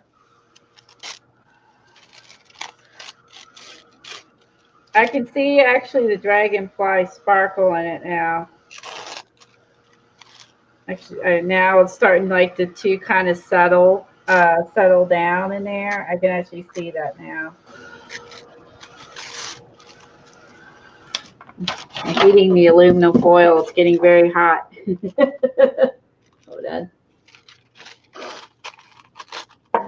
Hoping you can the right angle to pick up. Well, you can see it's shiny, so the interference and that glaze did make the glue shiny. So I think that might be the difference between Beth's and mine. This is really shiny. So when you add the interference in that in there, you'll have in the gloss gel, you'll have a shinier instead of a dull. So page 16. Okay.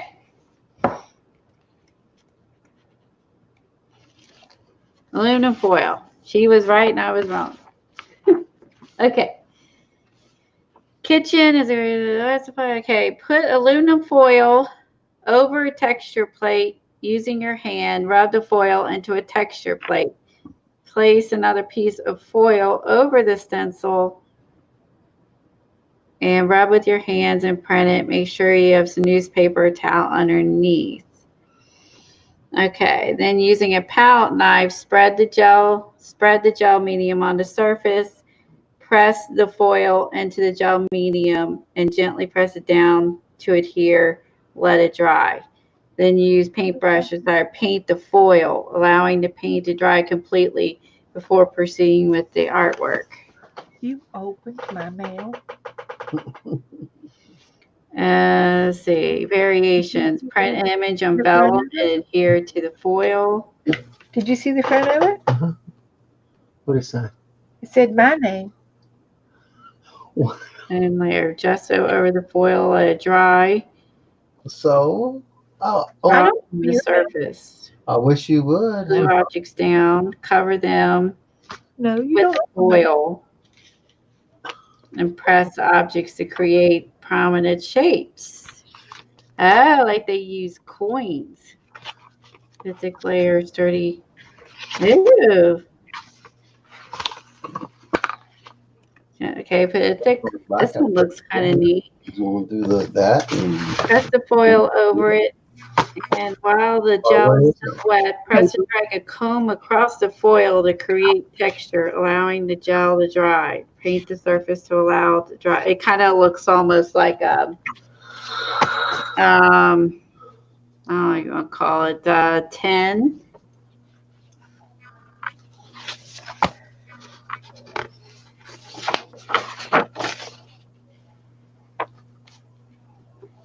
All right, I go get some aluminum foil.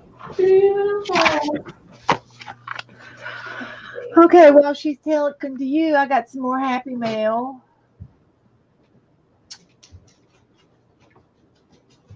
Somebody in chat last week, I think it was on Lisa's channel, Lisa Conley's channel, told me about Paper Direct. If you go to paperdirect.com, you can ask for samples. And I got sample paper stationery. So this is, there's 8 sheets of different stationery that I got. So I'll show them to you real quick. This one's got palm trees on it. And it's got shadows on the back. Isn't that pretty? It's on excellent paper. This one's a fall. And it's on really nice. It's not cardstock, but it's high quality paper. And here's another fall. And another fall. And some stars. I picked this one because it was blue. And I picked this one because it was blue. These are kind of like snowflake stars. And it's on slicky paper like you would see in a picture frame. You know, that fake picture that's in the picture frame? That's what this feels like. It's real slick. And then I got this American paper and some music paper. Isn't that cute? So there you go. Just go online and you click what paper you want, and there's an option for a sample, and you can have up to 8 sheets of sample paper. And I did this earlier this week. So there's your tip for the day. It's a cardstock you run it through use an embossing folder. Free stationery.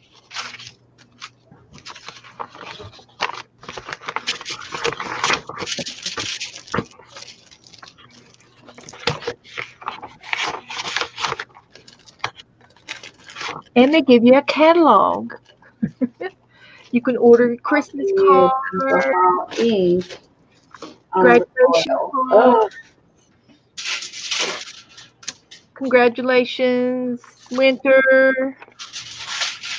It's all about winter right now. Invitations, announcements, am I doing that right? whatever you want. Just saying. Yeah, I need to flip it over. My fingers.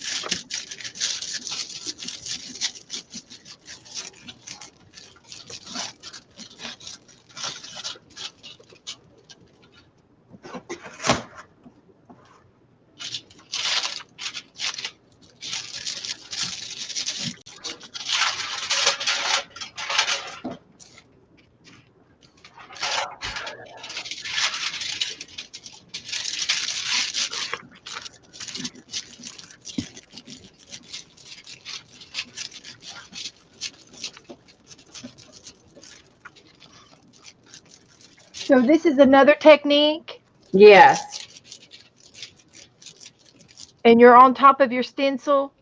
I'm using texture, and then and you could use a stencil or texture plate, and then you rub the aluminum foil over to pick up the Image. image.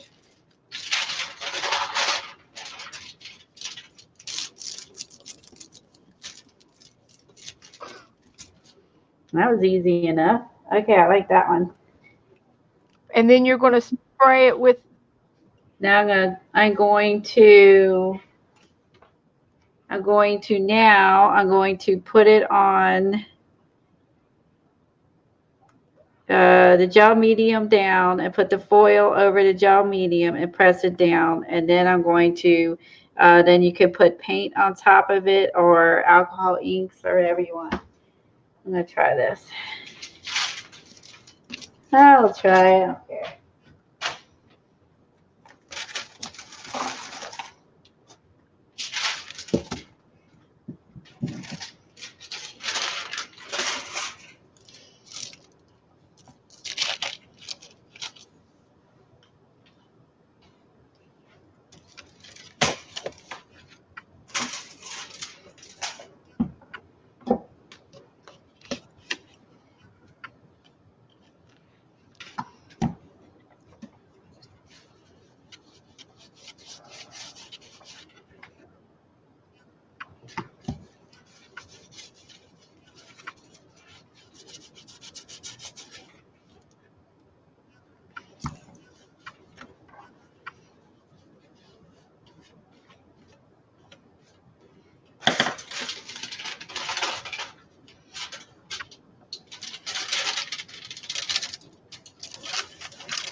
you see, I would think that would just smooth out the foil again.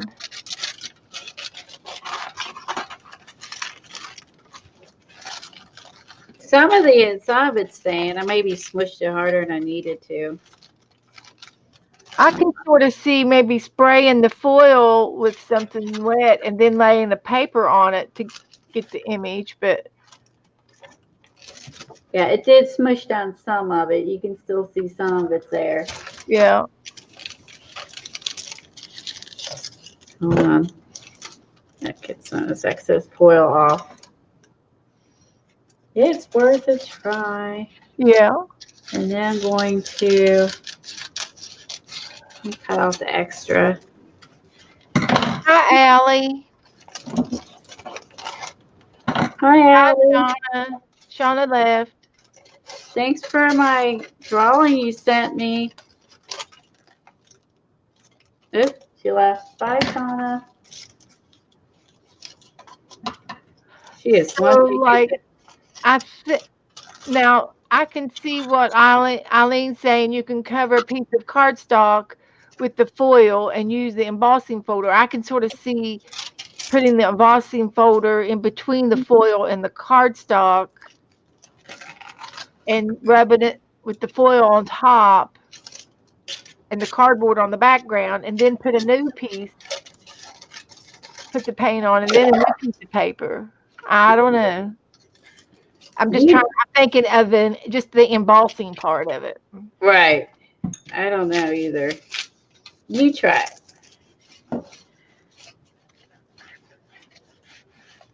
You try it. Let me wipe this off.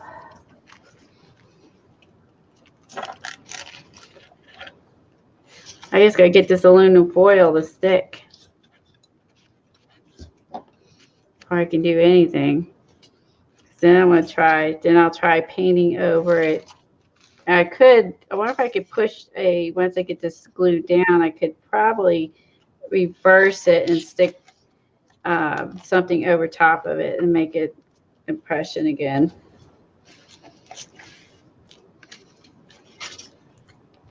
Hold for it. I just gotta get this glued down. This isn't gonna pop up.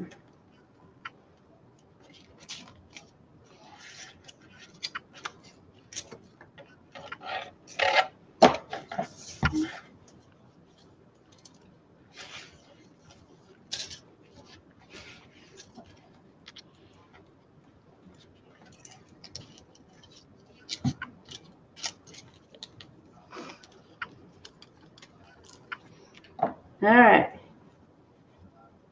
Hi, Arlene. Embossing folders deeper. It's too late now. Let's see.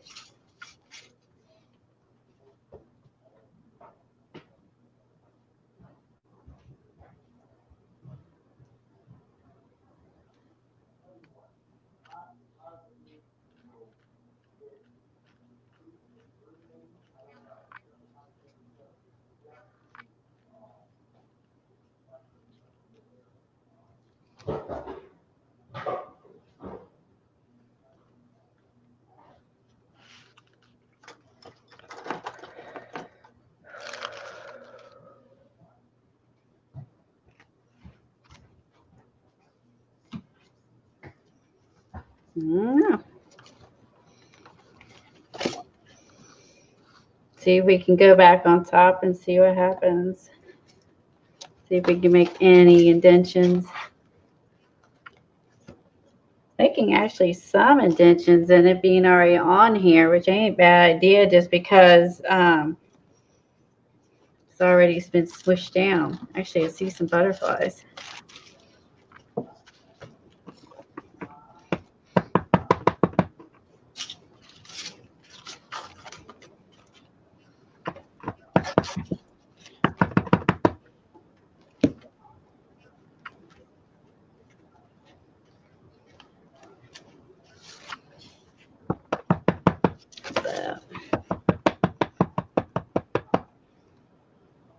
See, actually, you can see a couple butterflies.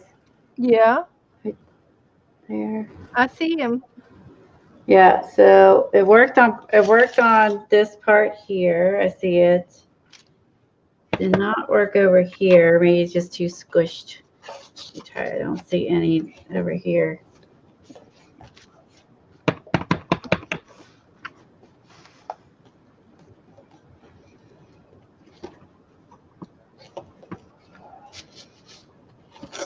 Okay, mate, I got it over there, but I'm not able to get too much over here. Now, what's to keep the foil from getting smushed when you close the book?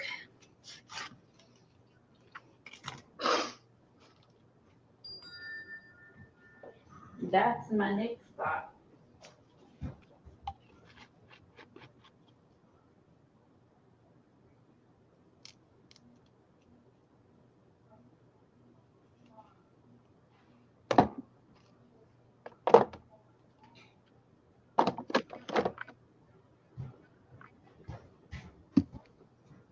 Does anybody know? No. No, no. Nobody knows. See, is all I can say. It's got to come out and do. Okay, so you see that parts of it are drying and parts of it's still wet. You got a fan going over top of it? No, I just have it sitting off to the side. So it looks like parts. So it's like parts of it that you can see where it's thinner. The thinner parts are drying. Um,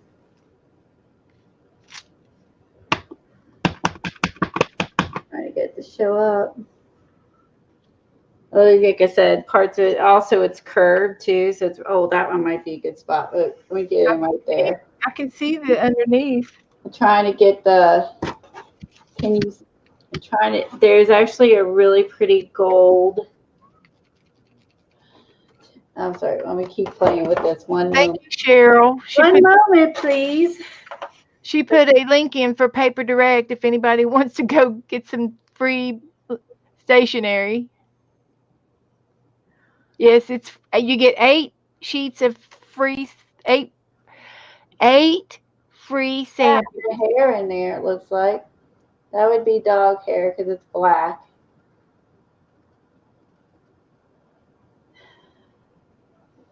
Right there. Can you? Yeah, finally. Do you see the gold? I mean, there's definitely that gold is definitely showing up now in there. Okay, it was really hard for me to get that in there.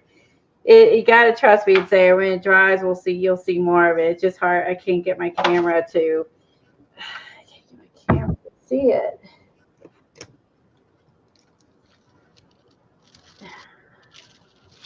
There. Yes. It's gonna be really pretty when it's done. It's starting to dry. So I just can't get my camera to focus because it's, I don't know, it's shiny.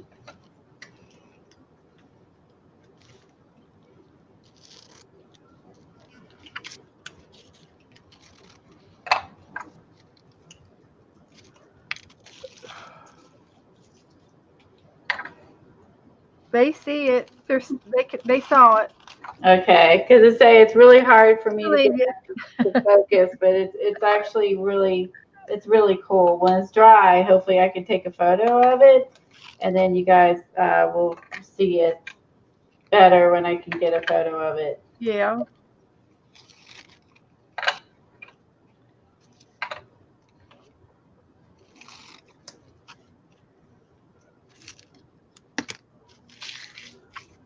And I need some alcohol or something to spread it.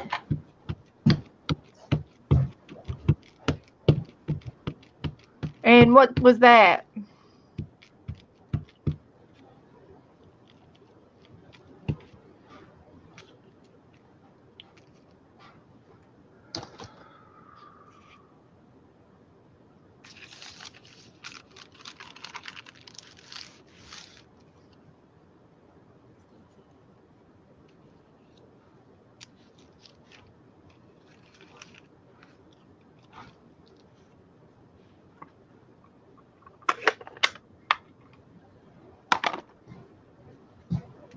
Oh, what is this? This is alcohol.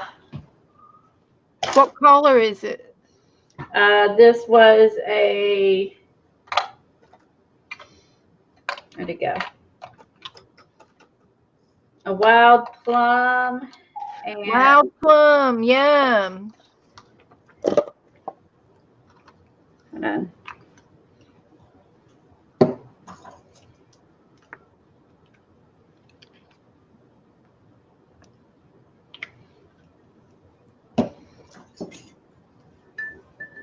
You find another. I'm gonna find me another old brush. An old brush I don't care about. So I'm gonna do this because alcohol is not gonna. I'll see if I can. I don't want to use my hands, which is what I'm tempted to do because I'm gonna do it and then it's gonna be a mess, and my hands would be like forever pink and purple. See, like one drop. That's all it takes. One drop, and it's a mess. And Eileen knows that. That's why she is me playing with it. Let's see if we can see any of the butterflies or anything. I can tell you one thing, Eileen. It doesn't like spread as good on that. On here is what you would think it would. You know what I mean? Like the aluminum foil. Like it's not like moving that much. You know what I'm saying? Like you would think it would. I mean, it's pretty much just like, it's pretty much just sticking to it. It's really not moving hardly at all on the aluminum foil. I was not expecting that. Do you see that? Like I mean, it's literally coloring the foil, but it doesn't move like you would think it would, like on UPO paper or something. Like it's just like, I don't know. Yeah. yeah, it's just on there. I mean, it's not moving. It's not moving at all. So I don't understand that. Just don't. Why is it not moving? It needs more alcohol. I don't know. And it definitely doesn't look that great. That I can tell by looking at. Ugh, come on. This one's stuck. Have to get Tom to open that out. Get Tom to open that one. Yeah, it's just not moving. It's strange. Yeah, I did do blending ink. Like it's just like wherever it lands, you know what I mean? Like that's it. You see like where, I mean, and have to really, yeah, it doesn't move like you would think. You know what I mean? You would think it would be like on the foil. I had to use a ton of blending solution to get that actually to even remotely move. I was not expecting that. Quite honestly, I thought that this would have been, I thought aluminum foil and like alcohol inks, I thought it'd be like slick as butter, you know? Yeah. It's not.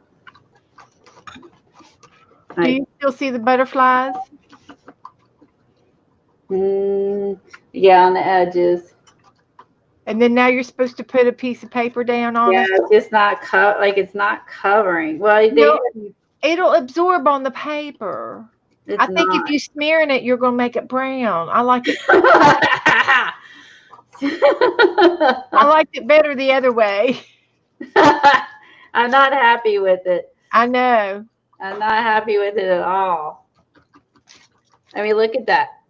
I can just wipe it right off. Right. Yeah, so let's try. Yeah. I mean, it's just not working. Now, do you need to put your embossing butterflies back down now to get the inditions back in? Yeah. So I think that's why they say to use paint. I mean, it's just not working. Well, I think if you would have tried it when it was bubbly like that, you would have gotten some really cool images on your water paper. You think? Yep. Let's see. Because according to this, you use a paintbrush, paint the foil, allowing it to dry, and then after that, you can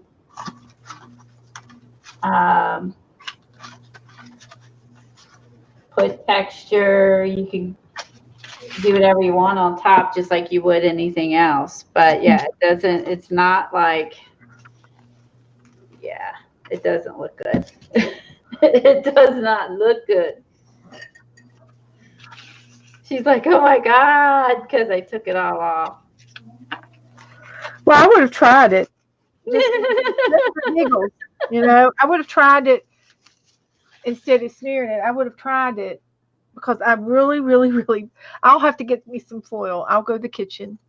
Yeah, you get some and you do it. Okay. I just don't have anything to emboss with other than just a regular stencil.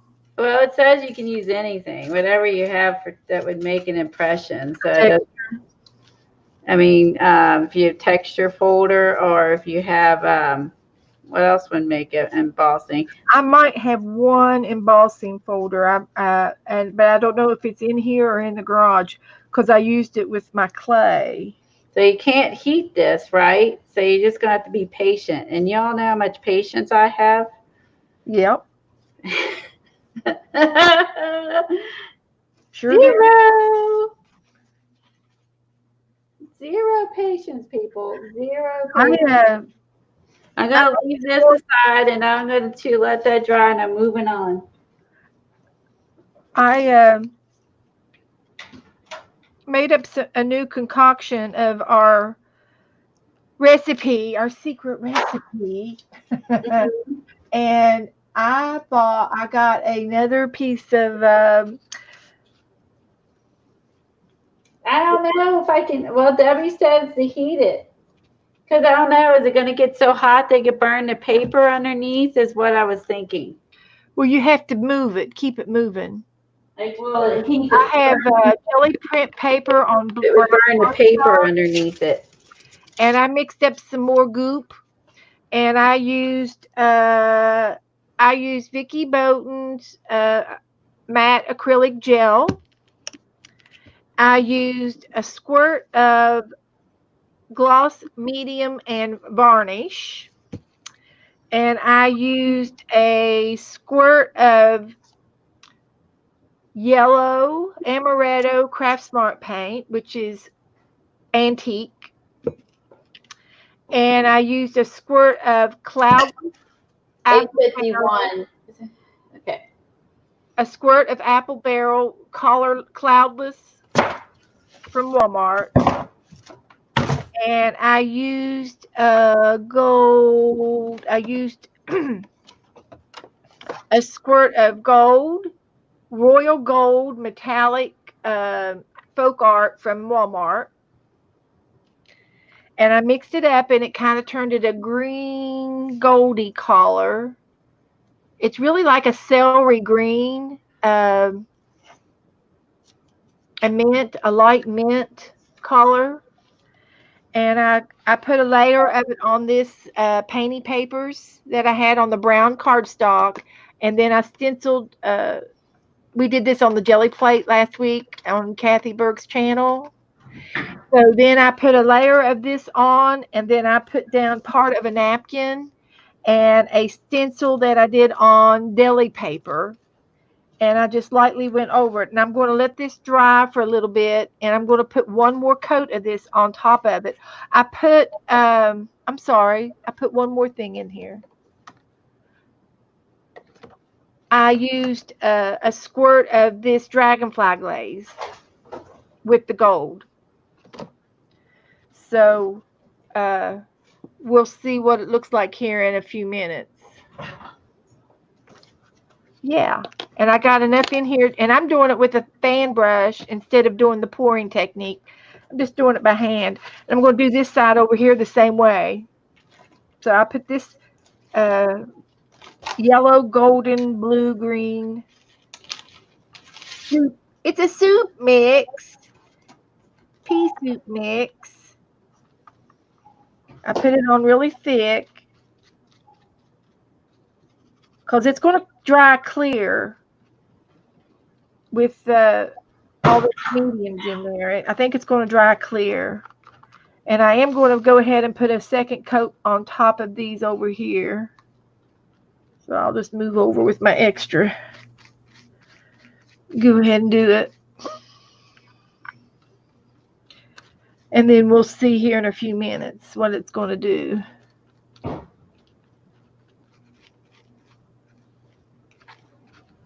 So what do y'all think there? Eileen tweeted a picture of the foil that she did. No waxes were involved in this fake encaustic process. You're right, Debbie. This is fake encaustics. Faux. It's faux. Thank you, Kathy. Kathy. Okay, let me go You look. want to do it now. Okay.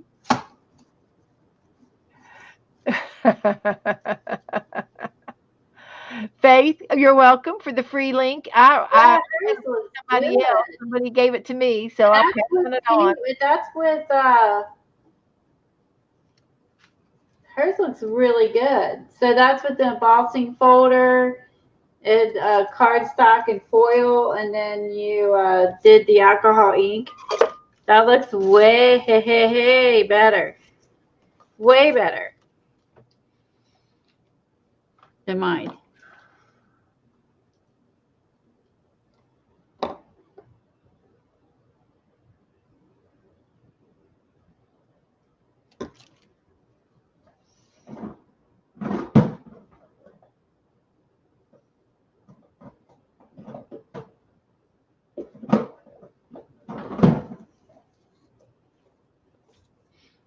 Put this on, let this dry too. I'm doing all kinds of stuff. Let's try this crackle paste one too. Sorry, I got color down. I'm going to try this. Let it dry and then try this. It says you put the crackle paste down and then I have to soak that. Then you take and wait a minute, let me throw all these. Then you take and leave it dry, and then you can go over it with foil. How cool would that be? I gotta put it down and let it crackle. So I'm gonna get this done, then I can see how this looks and work on it another day.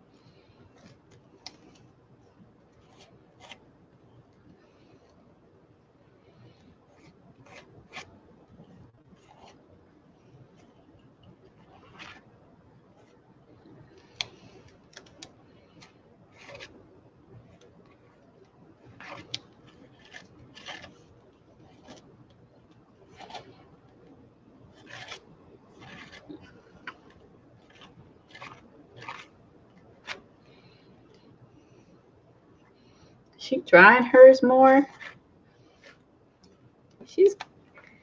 It doesn't say anything about doing that.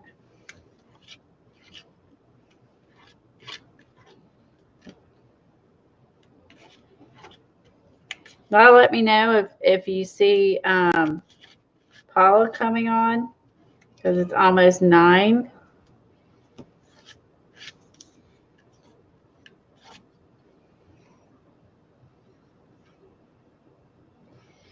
I know. But I figured this might be fun. I'm gonna just, if it takes 2 days, it takes 2 days. I mean, then I can just, after that, I can try some of the techniques they have for this. And I'll just put it down now, and then when it dries, we can try some of those. So I'm gonna put this down, so let this dry.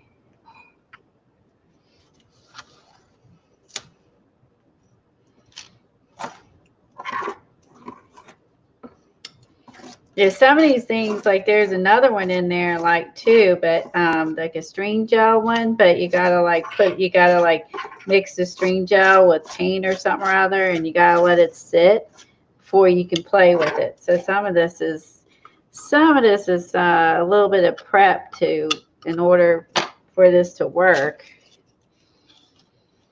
So I'm gonna do this. So I can try this. The techniques that were on this one. There, I'll get the extra off. Okay, so I ran it through the circle stencil. This is just some paper. I don't even know what's underneath. It's some sort of goldy spray, but I don't know what it is. I'm not too worried about it.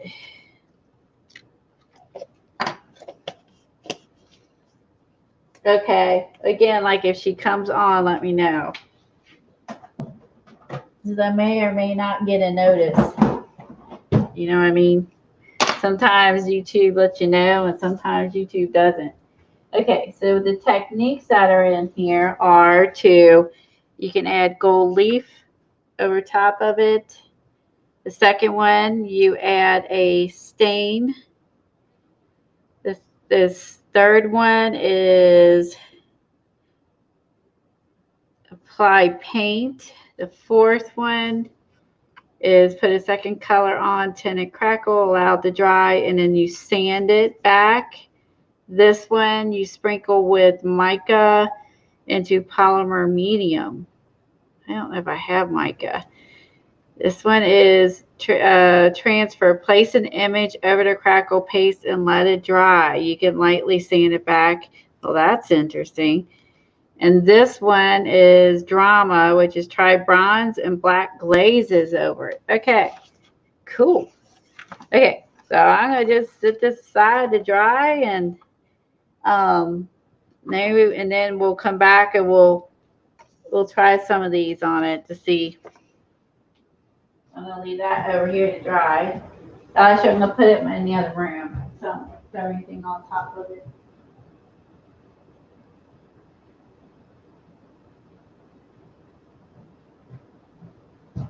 Okay. That I have to wait till another stream.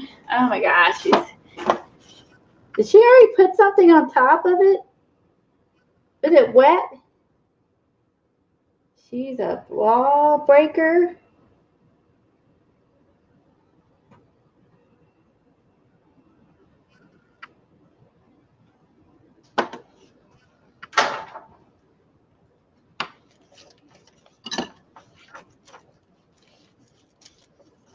Whoops.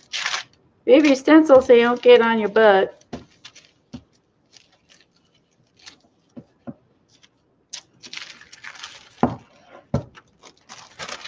What's she showing? Beth, we can't hear you. You're muted.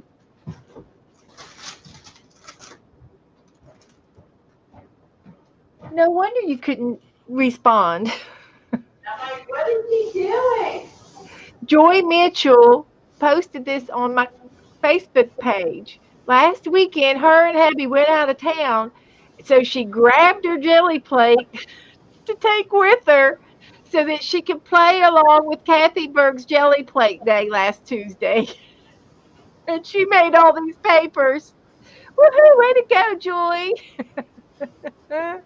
Way to go! She grab it and run, buddy. That was an accomplishment. And here's her pumpkin that she made with this Thursday night. How cute. How cute is that out of paper? She colored her paper and made a pumpkin. Isn't that cute? Very nice. And then she did this one. That is pretty, Joy. Thank you. Thanks for sharing.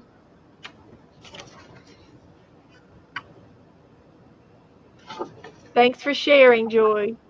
She was in here earlier. Beth, did you dry it and then stick that in there where it was wet or dry, the tissue paper? I did both. I put it one layer down of my concoction, my second batch, and then I laid a little piece of tissue napkin down, and then the tissue paper down here, and then I put a coat over here, and I went ahead and put a second coat on top of it. And I can sort of see the faux. Why it's wet? Yeah, the faux. It's dry now. I can sort of see the faux technique that they're looking at on here, because the yellow and the blue paint mixed together makes a little bit of a green tone, and then there's gold. And I put that iridescent stuff in it too, the dragonfly stuff. So it's got a shimmer to it, but I can understand the faux technique. And if you let it dry by itself, it will probably do crackle paint, because I've done crackle paint before. I don't think it's not supposed to crackle. Well, I have done. Yeah, I don't think it's supposed to crackle. That I did this before we started streaming together, and this is Elmer's glue with paint, and it sort of crackled. Oh, I got a message on there. I used tacky glue in this one. matte medium in this one. And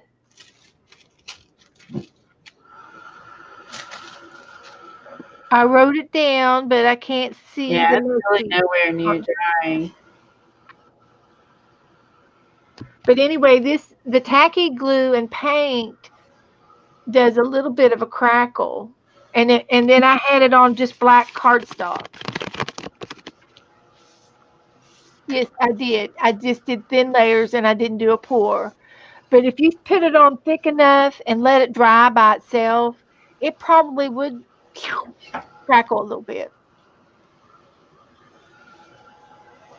Like, have you ever seen, have you ever witnessed a flood or a patio that flooded on your patio and the dirt, it pooled a pile of dirt on your patio in the corner, and then as it dried up, it crackled the dirt and it crackled up and curved up. That's kind of what the effect was, what it could do possibly if it was a pour. Yeah, oh, that's what the directions say to do, Cheryl. The directions said to let it dry overnight, but we're not waiting. Well, The let's see if I can speed it up a little bit. Yeah, we were just goofing off. Now I tried the foil. Let's see. All right, Eileen, is there anything else you want me to try in the book?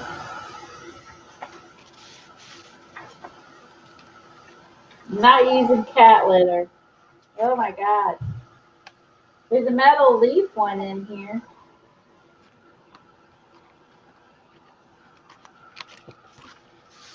But I can sort of see it's got a light film over it, hazy feeling, like a waxy, like wax would look if there was something underneath it and it was wax on top. I get it, but I would rather just use the wax, use the beeswax.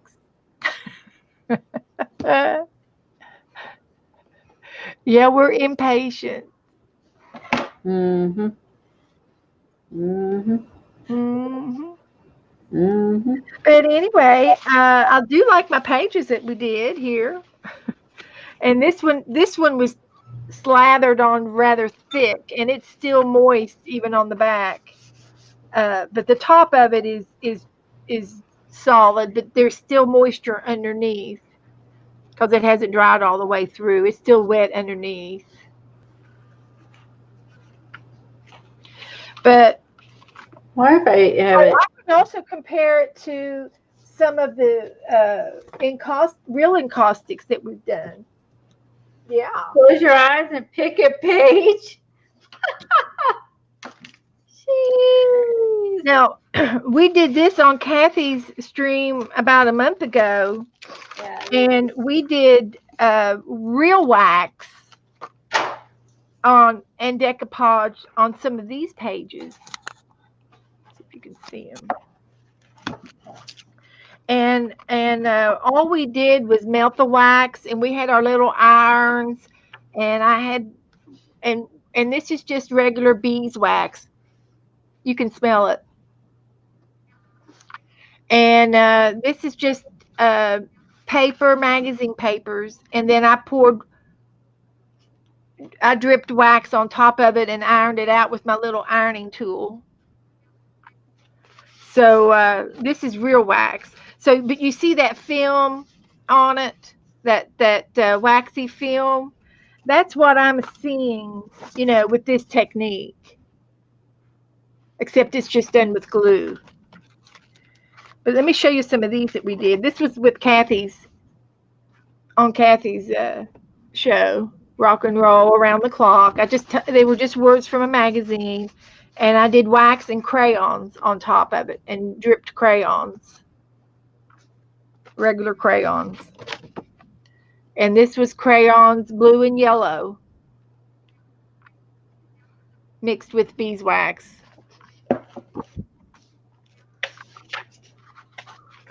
And this is a piece of lace, so it's really textury. It feels awesome. A playing card and a tag It was a cardboard tag, and here's the string of the tag. It's in the wax. I glued her down with the wax. And it can lift off the paper, if you were to pull it off. You could pull it off, but that's the lace. This one looks easy. The rubbing alcohol looks easy.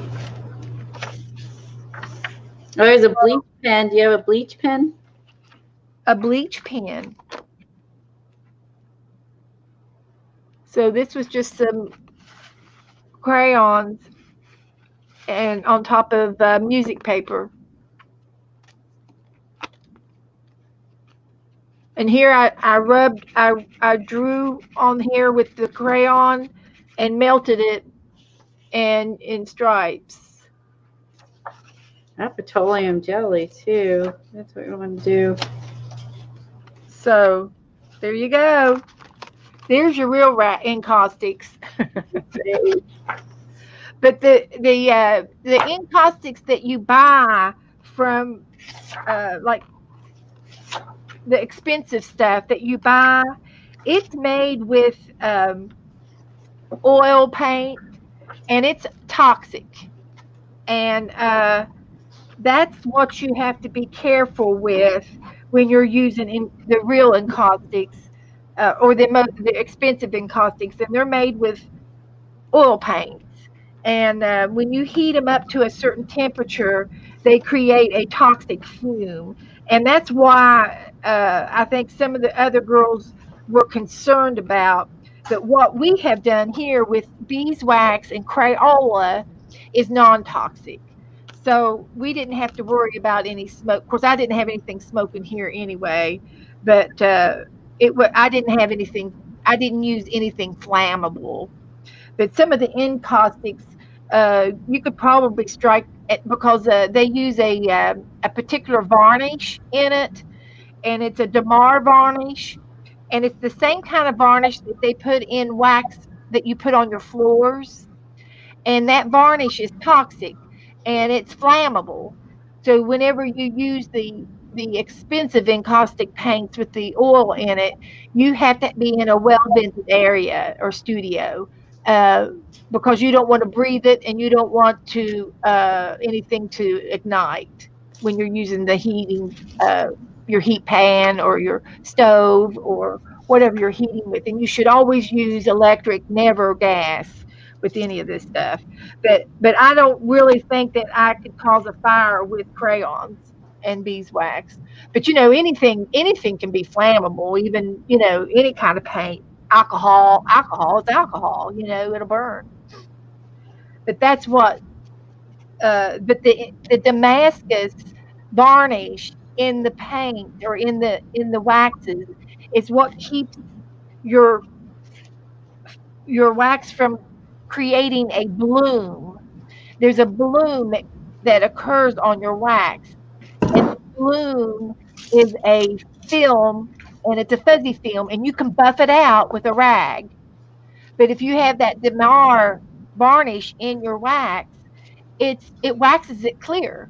So it's like your floors are clear. It's like waxing your floor and then buffing it with a buffer. Well, if you've got this Demar wax in it, you don't have to do the buffing anymore. And that's when Mop and Glow came out, because they use this shinier wax that doesn't require buffing. But if you don't have a varnish in your wax will have a hazy feeling from time to time, a hazy look to it, and you have to literally buff it out with a rag, a soft, something shiny or something soft to buff it up, like you do your silver, anything. So now you've had your lesson, and I learned all of my encaustic experiences. I've learned it all off the internet on YouTube from watching videos. So it's easy to do, and it's easy to get involved with, and I like the artificial just as much as I did the real stuff. I've never bought the real stuff before, but uh, I do have the Good bead night, Dot. and all the other things that we can play with. Good night, Dot. Smush her down into it.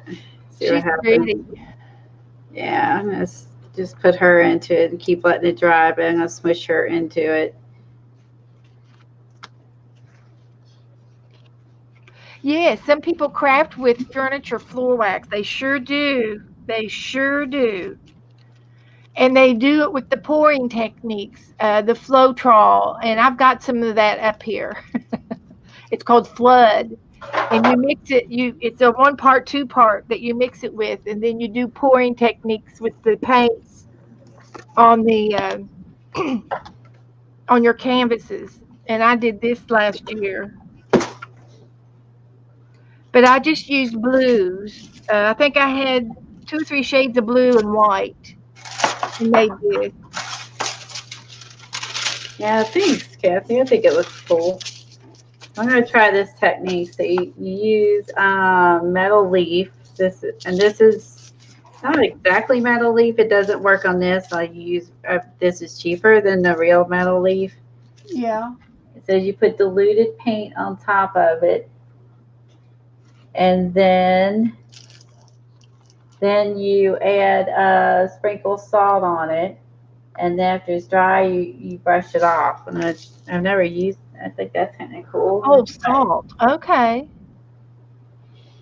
Let's try it and see what happens. What color should I use?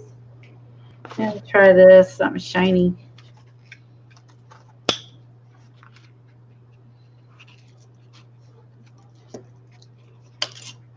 Might need new water. We get more water because that's got glue in that water.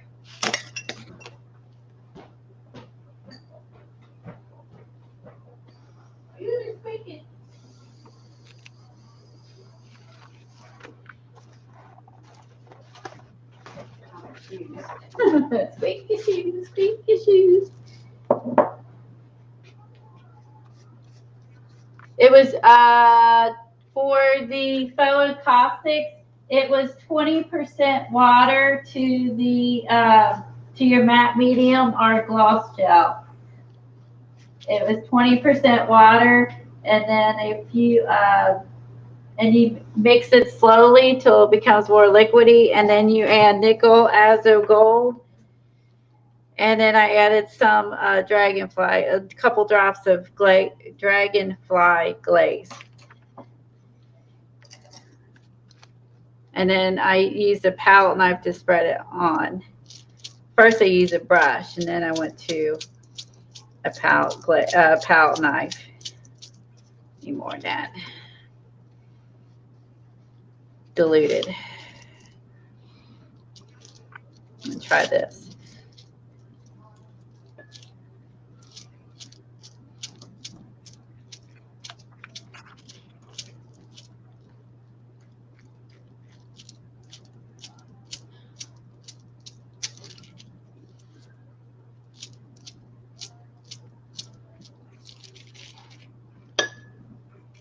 Oops, don't fold up on there. Stay down. Stay down.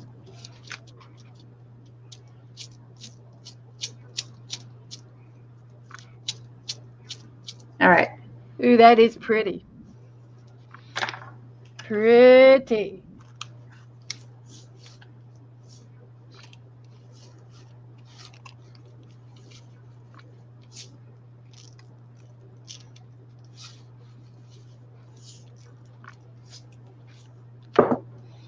I need a little bit more water down where I have it, just so the salt will make a resist. What are you doing? Well, I still had some more of this concoction made up from the second batch. So I put some on this green piece of paper, and then I put a doily on it, and then I put another coat of this stuff on, and then I put deli paper with a stamp on it, Ah, okay. and a cover on top. And I'm liking it.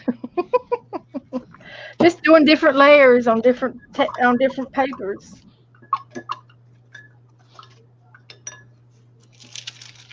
All right. Let's So I got some diluted acrylic paint on some of this foil, and then just threw some salt on it. We'll see if it does, does the what need. I mean, they have it for paper, but they also show it using metal leaf. D. Use metallic paint over a dark background, and then do it. Oh my gosh, I'm not doing it. It's kitty litter on there again. Is that like salt? This is salt. I guess so. I've got some rock salt.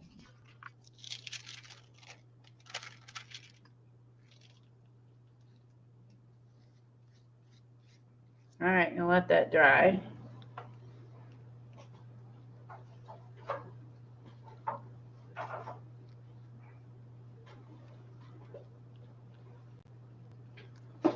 Okay, the foil looks really ugly.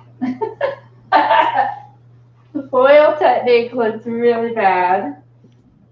Looks really bad. Looks really ugly. It is dry. You can see some of the butterflies in there. Oh, you can? Yeah, just a few in there, but it looks really ugly.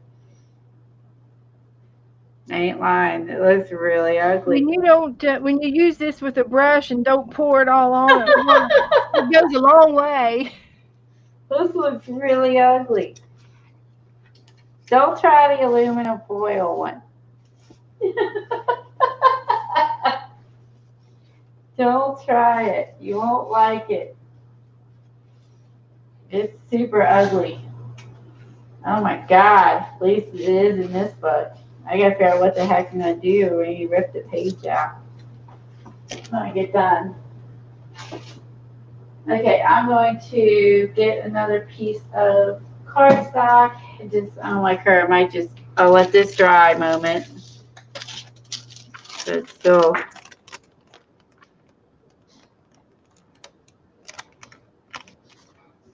dry. I'm gonna set this aside here, let that dry a minute.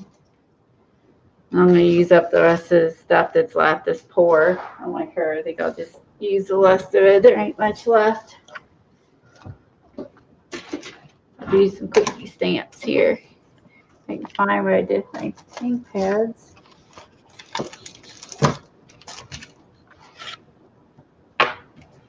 There's brown. Oh, got a hot mess happening. Hot mess. A desk is a mess. I have all sorts of weird stuff laying out here. Tape, foil. All kinds of crap. Oh my god. Alcohol leaks. Let's see. Eileen's gonna come over and help clean up, right?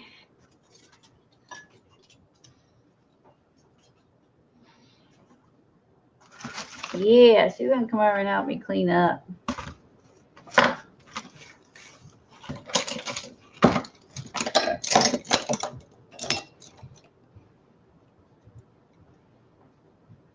It's bad. Like, yeah, it's just bad. That foil one. Ooh, it's ugly. Like, that was a disaster. Let's see how the rest turn out. But I guess not. I think what kind of crap I did. There they are. I couldn't have gone very far. All right, she's paying for a cleaning lady? All right. You heard it, people. Eileen is paying for a cleaning lady.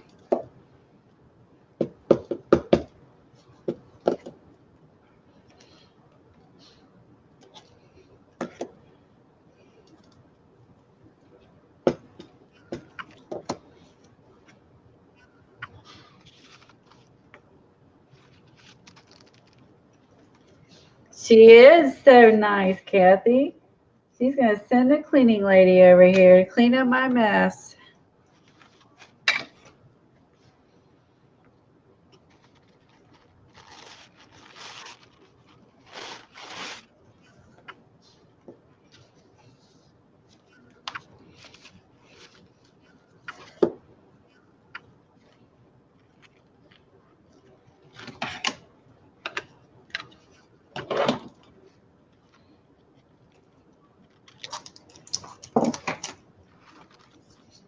For everyone in chat, they get a cleaning lady.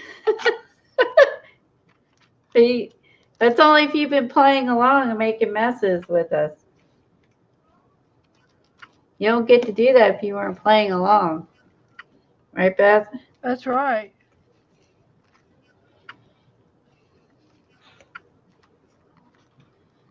But my problem is I've got more than one art project mess. I have multiple messes. I'm never going to get caught up.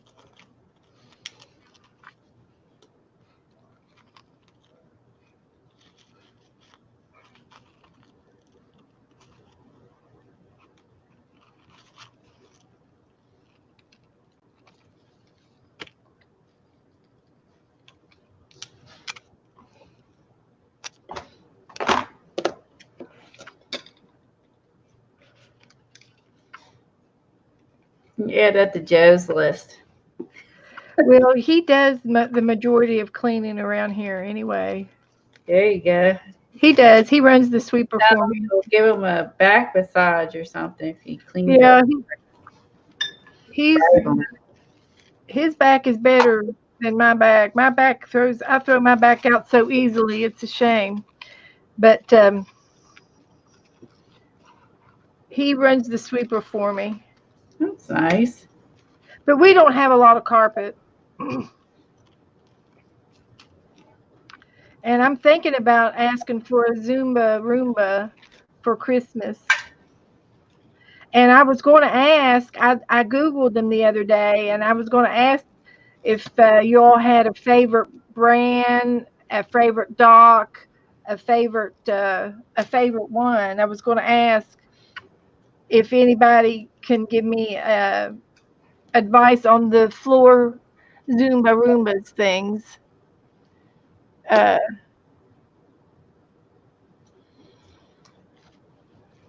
I think they all work fine. I think you just got to figure out what you want to spend. well, they go anywhere from $100 and up. So,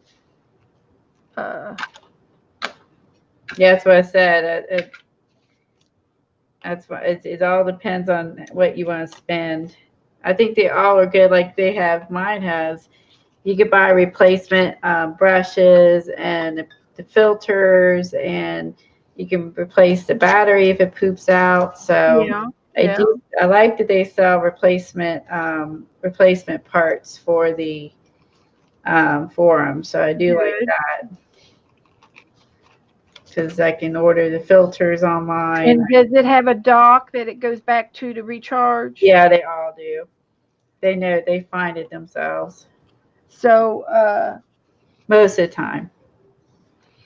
I would like to know if everybody's got one, if anybody's got one, or I love it. Cheryl's sending me another package, and I won't get it till Monday. They're gonna. Well, we'll just have to do this again. We could do it again. We'll just do it again, Cheryl.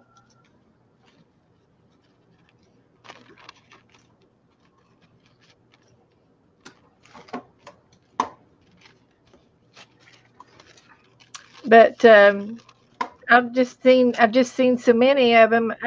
It's hard to say which one's the best. My daughter has one for where she can work it from her phone. Right. Yeah, and there's a new one that sucks. It has a thing to suck up the dirt, so you don't have to empty it in a garbage can. Every time. So it's really, again, I think it's all what you want to spend. They're all good.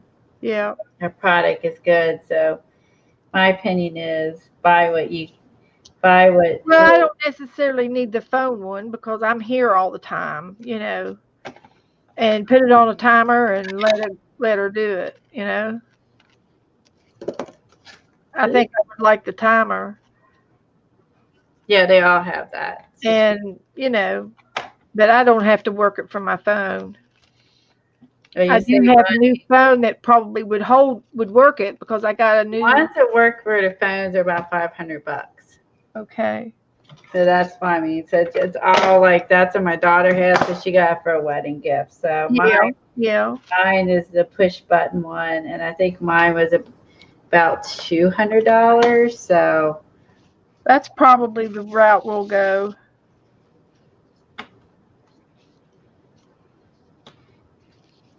I love it. I would buy another one in a heartbeat. Yeah. So my personal stuff, because of all that with my dog hair and stuff like that, and having I would personally buy it again. And I know that Kathy, I think, has one too, and she runs hers all the time. So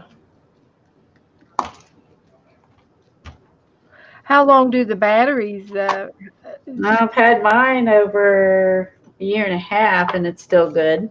And how long does it run before it goes back to the dock? About 45 minutes, something like Well, that. Some of and them, then some of them and run longer. It and just then how long does it take to recharge back up for it to go back out? the next day, it's good. So 45 minutes a day does your house. Yeah. Okay. Yep. Well, I don't let it in my bedroom because she gets stuck on the rug.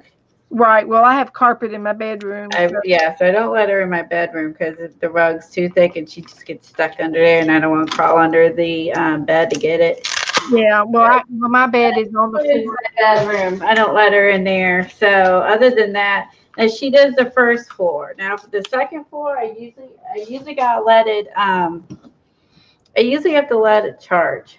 Yeah. And Well, then my living room, dining room. the next day, I will usually run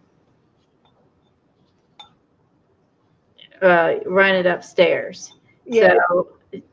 So I do the first floor, and then the next day I'll do the upstairs floor, and then I switch back and forth the first floor, the upstairs floor. Yeah. Yeah. So Well. I am happy with it. Well. Okay, guys. How big your house is, and et cetera, et cetera. If you know, I mean, so. What else can we use this goop for? I'm gluing everything down. Gluing it all. Yeah, they make a mop one now.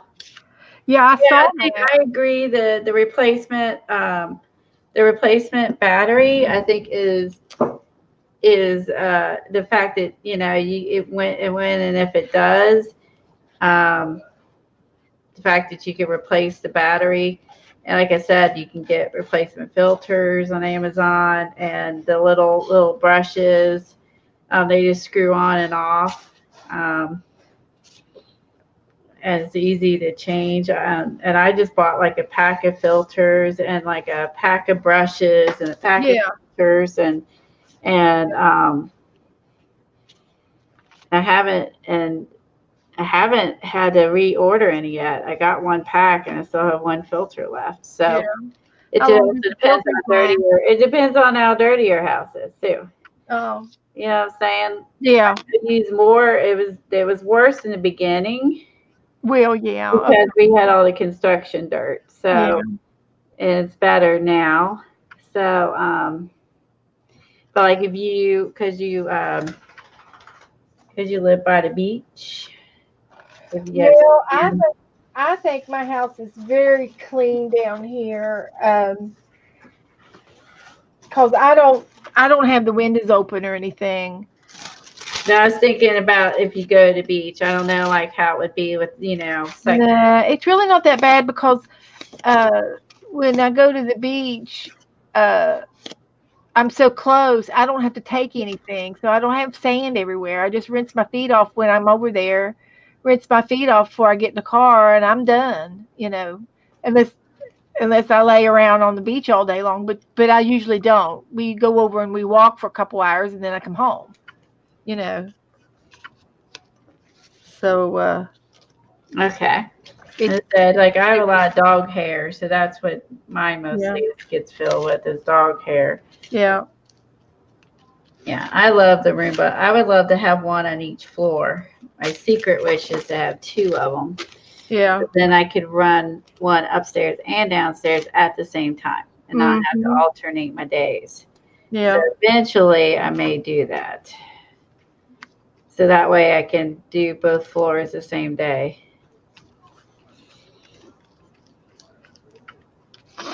But I just have the one floor and My my upstairs is smaller than my downstairs. So maybe I would put yeah. the original one upstairs and then the newer one in the downstairs. Yeah. Now, I also my other favorite vacuum I have a battery operated, like a rechargeable Dyson. I love that. Like recharges on the wall, and it looks like a regular vacuum, and you empty Oh, the Dyson. Oh yeah, yeah. I like the that Dyson too. rechargeable. I have that too, and I love that because I can spot clean. Like when I Yeah. brush, like I'll brush the dogs, and there'll be hair all over the floor where I brush them, and then I can just grab it and then just vacuum that one spot. You know Yeah. what I mean? Yeah. Or like depending on right now, I have 5 books or magazines all over the floor up here. I just go and run that up here instead of Roomba because she's going to be running into so much crap. She's going to be confused. Right. And so I have that. Those are my two favorite. And I have a regular vacuum too that I had when I moved in. But I love the Dyson rechargeable one. And it has one for steps. You can use it in your car. You can use it on your Right. furniture, your floor. I love that. So that I would say my personal preference is to have both. Yeah. Because Roomba does, because if you have a daily spill or mess, like you have to get a broom and sweep it up. And especially with dog hair, since I have allergies, I want to get it all up. Right. Right. I can sort of see that too. Yeah. No, don't blow the dog hair or cat hair around. It has these little spinny feet, and it just pulls it in the hair and sucks it right up. And then the Dyson one I use, it doesn't scatter it either.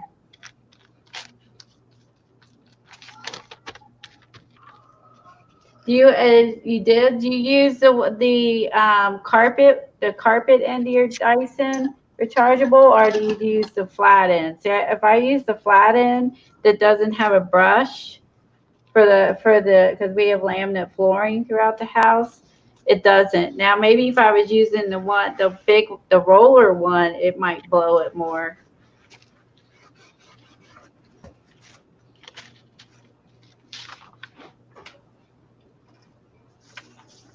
Yeah, again, like yeah, you have 2 dogs, you vacuum daily, exactly. If, it depends on if your dogs are big or little, or if they shed a lot. And mine shed a lot, and they're small. And I'm really, after having that dizziness and all that I dealt with last winter, I'm very, very like on top of the dog hair now. Yeah. Very on top of that, and washing my sheets every week, and since it's dust mites and things, and washing my sheets every week, and vacuuming and brushing them, and I'm you know adamant about that so I don't get sick Uh-huh. like last year. I'm gonna let this dry. Let me show you the other one.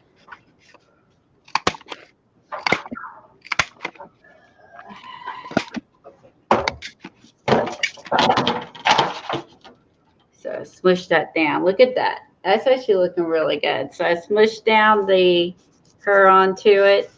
She's got some crinkles, but that's okay. That was that tissue paper. I probably touched it there. That's probably my fault. I'm sure I touched it there. But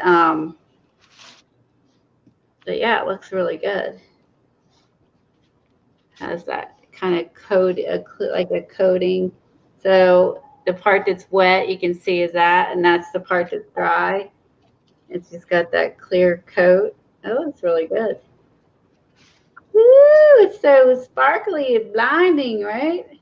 Woo wee! I like that copper. That is so pretty. So what I'll do now is after it dries, I'm gonna go in and dig some of my markers and color her in. I'll color her in on the top. Oh, it looks cool. Yeah, I definitely got to color her in And I don't know what else I'll do, but I'm going to color her in. That looks really, really good. So that's the first one I did. You can see what's wet and what's dry. So it may not take all day to dry, all night. I mean, it's getting there. Okay. Now, here's the salt one. Let's see if it's dry. Let's see.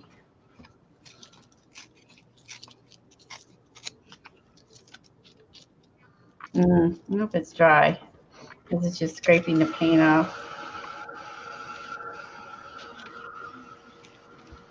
And of course I did that and the paint just wiped right off. So that's not working because that's just making the foil weird. There you go. It's not dry completely, so that was kind of a bust.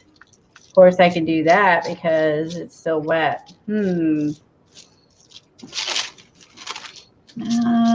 don't know about this technique. You have to let it dry pretty long. I mean, I thought that was sitting there for quite a while. I don't know. I'm not overly thrilled with that one either. All right, let's try something else. So far, I only like the encaustic one. So far, that's the only one I like. Because that was sitting there for a good 20 minutes or more, and it was still wet.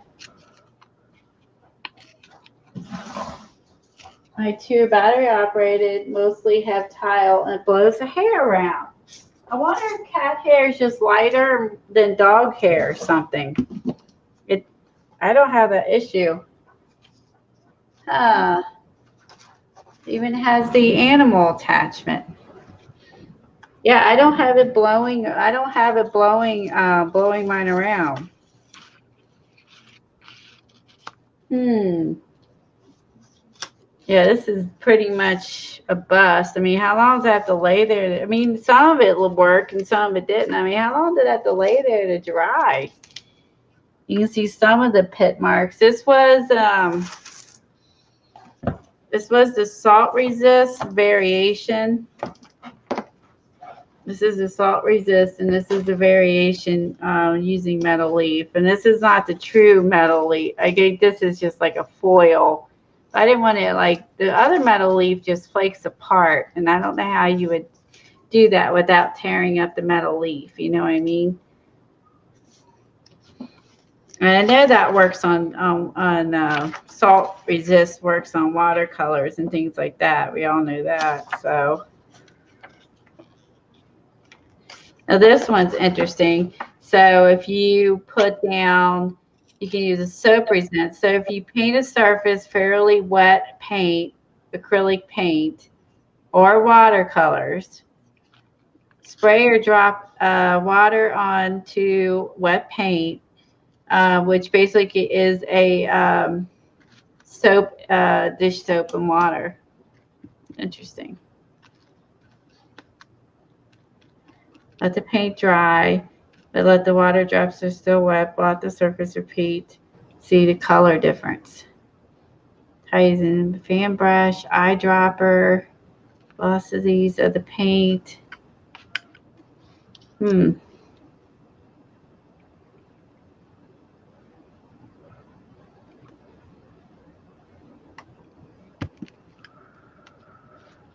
Okay, I don't know. You could use, basically, you can put your dish detergent in a spray bottle and water and use that as a resist.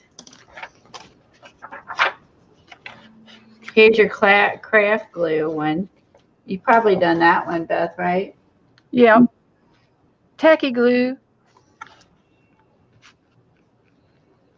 It makes a crackle.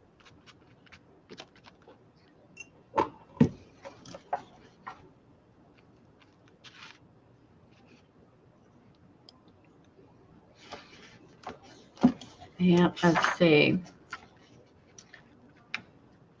You can make a painted leaf.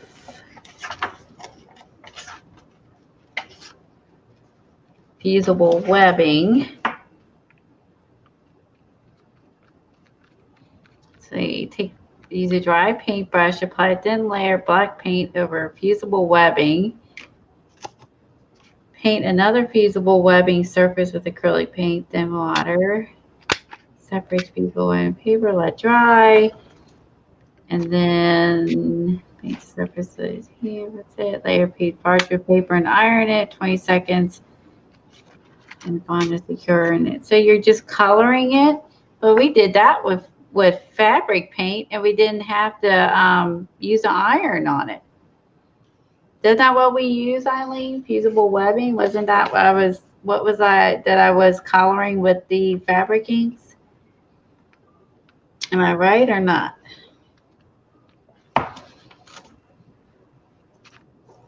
The dish soap water one is good? Okay.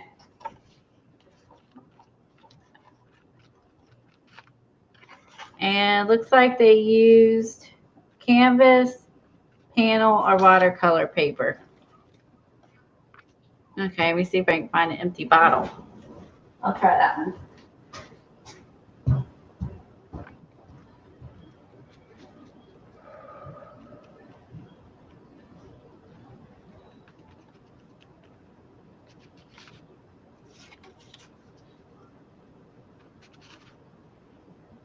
Well, that was the last of the goop.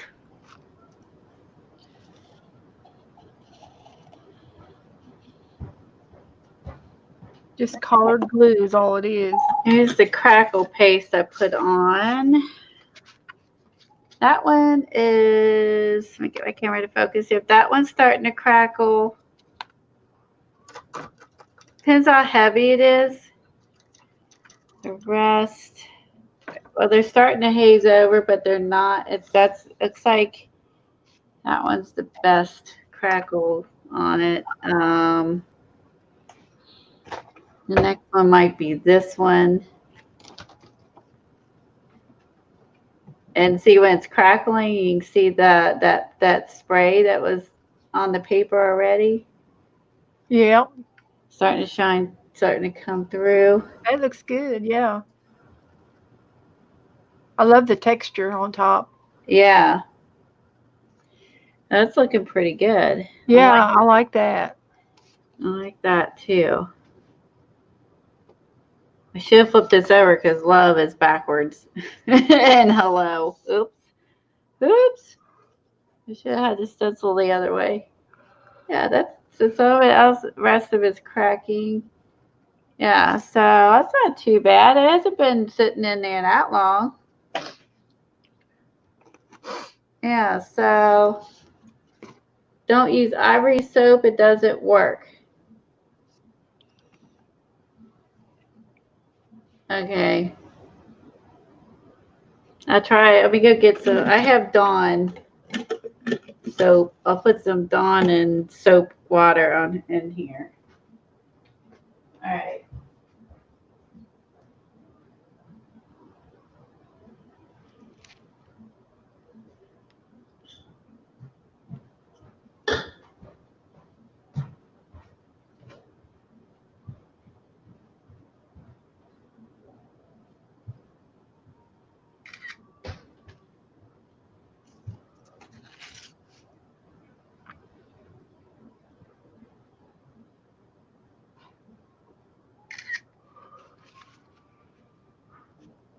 This was the first one I did, and I think I like it the best. And it really does look like it's encaustic. It looks like it's under a layer of wax.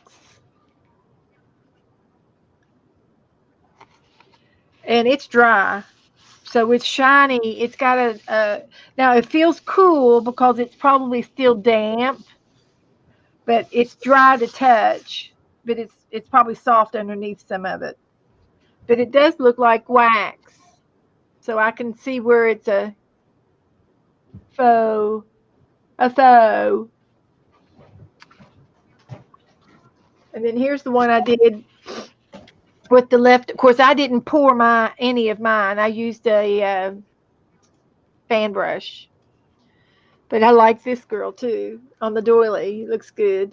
All right. Soap water spray. This is my vacuum. Is this what yours looks like, Eileen? This is what mine looks like. Let me raise this up. And then right now I have this attachment, which I use for my steps or in my car or furniture, but it's different attachments. This is purple. And then I pull this up, and then this will pop open and empty.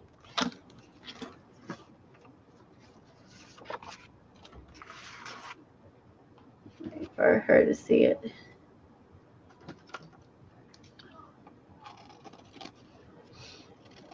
That's what this side looks like.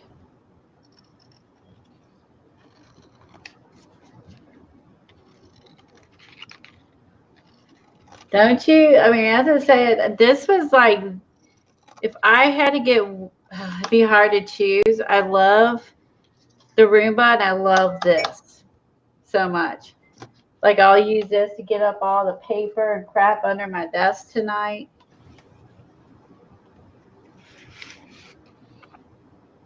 Oh, you have upright vacuums. Oh, see, this is what I use. And it hangs on the wall as it recharges. Now, it only works for a short amount of time. So sometimes I'll just have to like charge it and then finish. So this is more for touch-ups or small areas. Like it won't do my whole house. Like it will poop out. But I have Roomba to do most of it, and I mostly use this for like the steps, the rugs. It has like a bigger one and then a long tube for the obviously so you're not bending over, and also a flat one for the wood floor that doesn't have the roller.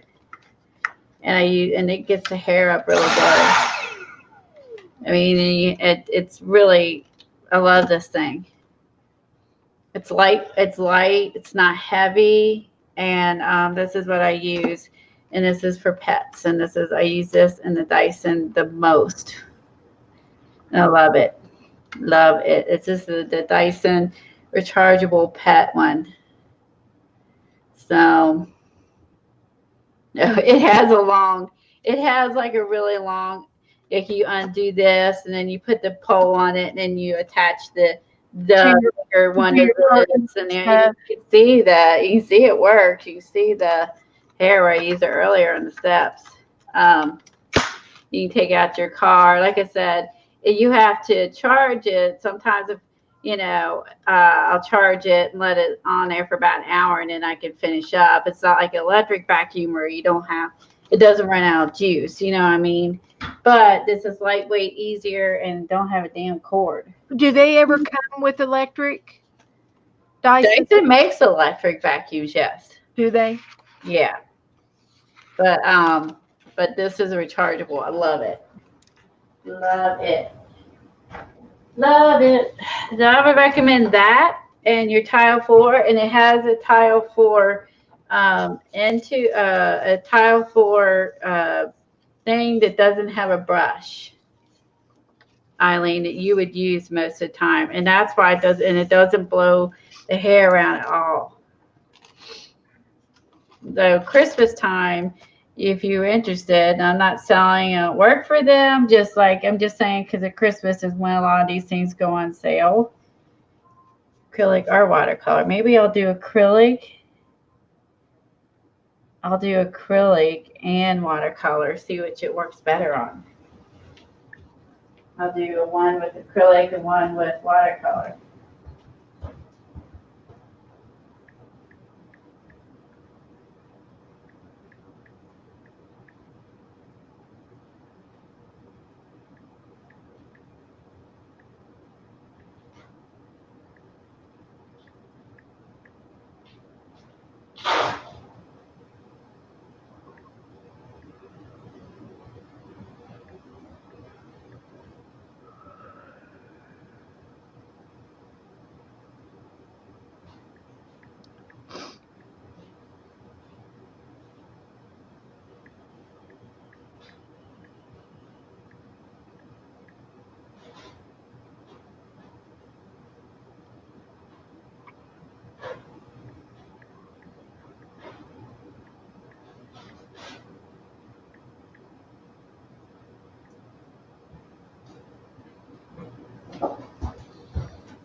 Yeah, you should try one.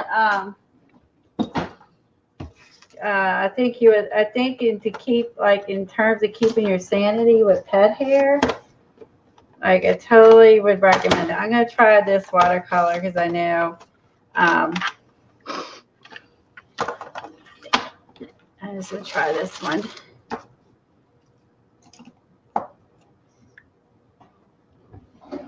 Wait in a minute. I'll go get.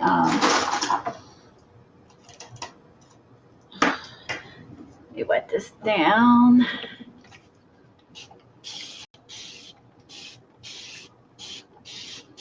I'll go let that soak a minute. I'll show you the end I use for the floor that you would use.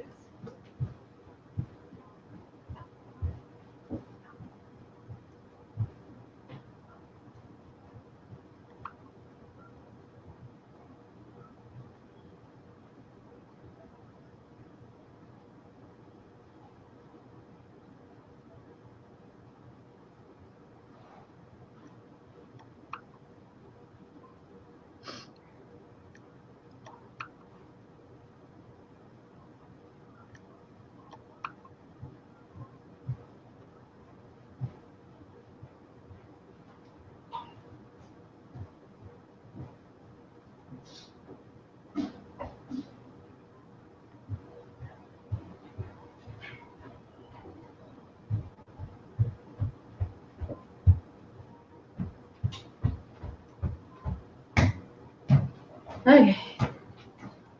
Phew. Now let's see. I got mine for it's Sam's Club had it, and I think they had it at Costco. I think I got mine for $2.59. I don't think it was 400. I think it was more like $2.59.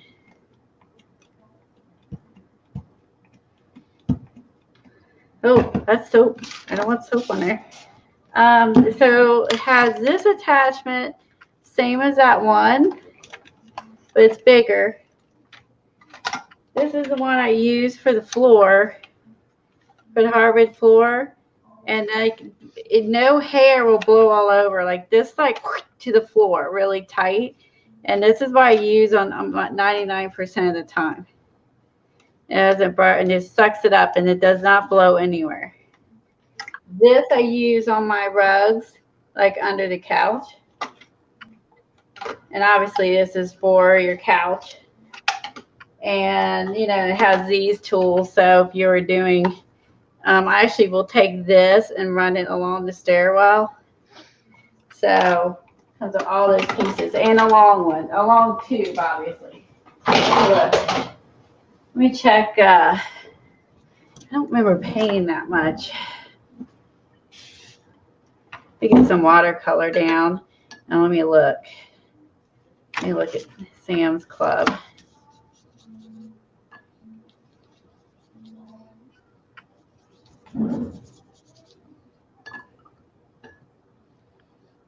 That is so pretty. Isn't it pretty? Yeah, this is like who's it, Danielle? She's a watercolor artist. I have her books, Danielle something. And she makes these cute little characters. And when she first started teaching, it was kind of new before she got super uber popular. This is the watercolors that she used.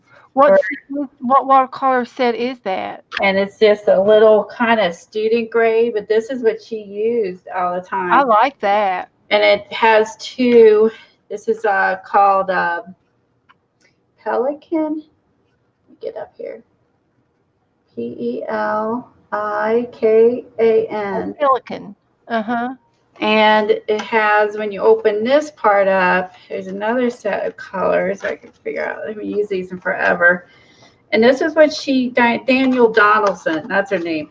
And this is what she used a long time ago before, I guess she probably uses better ones, but I guess in the beginning she was using these. So I was like, for the money, these are good. If I can remember how the top opens. Hold on. Does Hobby Lobby carry them? No. Oh. I definitely would say I got them. There we go. I definitely would say I got them at Amazon more than likely. Okay. And then you get all these colors. I mean, it's a bunch. Let's see. So 1, 2, 3, 4. Yeah. 2, 4, 6. It's 12. So you get 24 colors. Watercolors. 24 watercolors. And it's Pelican. And then this would be a good one to, this would go further than if you get like the Primas. You know what I mean? Like the Primas and stuff. This would go way further. I think I'd enjoy that over some of those little ones. Yeah. Like I was thinking about getting me some Jane Davenports. You know, the little tins. Yeah, I think if this one might have been around 30 and you get a lot more for your Got 24 colors, Yeah, you get 24 colors instead of 12 and you get you know, you get creamy more and I of like it. they're shiny, they're sparkly. Yeah. And if I'd sprayed my The paper. other side flat. This is mixed media paper. This is not watercolor paper. Okay. So if you were using watercolor paper, it would work better. Is the other half flat and these are shiny? No, they're all flat. Pour it out there, girl. Pour it out. Yeah, I just poured it out so I can get that. It's just running. I'm gonna screw it, so I just dumped it. You see how careful I am. Any watercolors are going. Oh my god! I can't believe she just Santa, did that. how are you feeling, Santa? You were kind of feeling fluish the other day. Santa is my friend from Norway. Oh, cool. Yep. She streams. She likes to do stuff that I do. Yeah, so you can look how vibrant that is. That is beautiful. That's what I want. And yeah, these are like you know, maybe maybe a little bit slightly above student grade. You know, it's not like it's not like Michael's little paint set. You know what I mean? It's better than the Michael's. Yeah. I have a little Michael one. Yeah, this is much better than Michael's. I think I've outgrown it. I've outgrown the Michaels. Yeah, this is better than Michael's. And I have 2 sets. Let me get the other sets. I have this one. And this is what Daniel Donaldson, when she was teaching her classes, this is what she used. And they snap together and then you close the lid. I'll show you. Like 2 or 3. You got 4 greens and 4 blues. Mm-hmm. Oh my. I like that. Santa, how's your mama doing?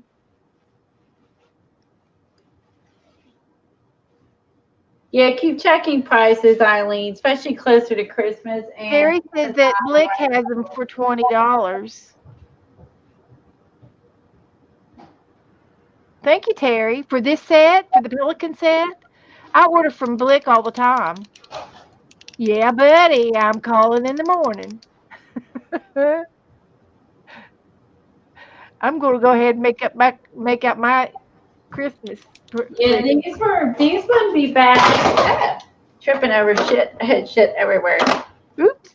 I was tripping over vacuum cleaner. 5 a.m. Son, you must go to bed early. The other one I have that's not bad is I have this set I picked up. I don't remember the prices. This is Grumbacher, sorry. And one is transparent and one is opaque. Oh, okay. I picked these up later on. Like I said, I don't remember. This is another option. And it also has 12. Oh. And I got both. One is transparent and one is not, and this one is. And I got these two. So now the trays or sizes are similar.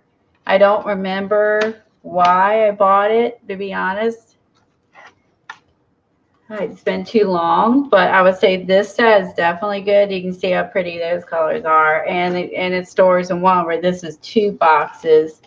Let's just put, this is the transparent. Let's just put this one out since we know that this is, and you see where I was mixing it. So I have used it. Yeah. Let's try the gold. Let's see how that gold looks. There's a lot there. And those are hard versus the soft. Yeah, these are cakes. Yeah, these are not like, If you really want to, you just kind of missed it. You got to just kind of let it soften up a minute. This again is a transparent, so this is a transparent. You can see the difference. I mean, because you can still see the whoops, you can still see the paper through it. You know what I'm saying? Here's some more pictures that Cheryl Johnson has done. This is the Hawaiian page. That's I good. don't touch the other color, but you can still see. You see how you can still see the paper through it. Yeah, It doesn't. So that would be the difference between this is the like that one. One says is opaque, and this is transparent. So this is a transparent set, and so you can see very nice. that's really pretty. You did good, Cheryl. What happens if you put the I don't think you can layer this over this for obvious reasons. It'll reactivate it, but yeah. So I also got these, and I just don't remember. I'm sure I would got inspired by some artist or someone that was using them. In life of me, I don't remember. That's terrible. Is it terrible? I love that other page.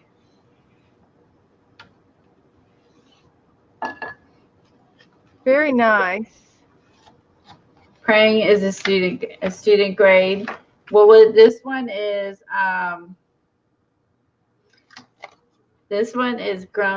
Grumbacher, which is opaque. Okay. Cheryl. There's opaque and then transparent. Yeah, there's a monster in the river. I saw that. I need more paper. Like a dragon or something. I just been ripping paper out. He's cool. He is cool.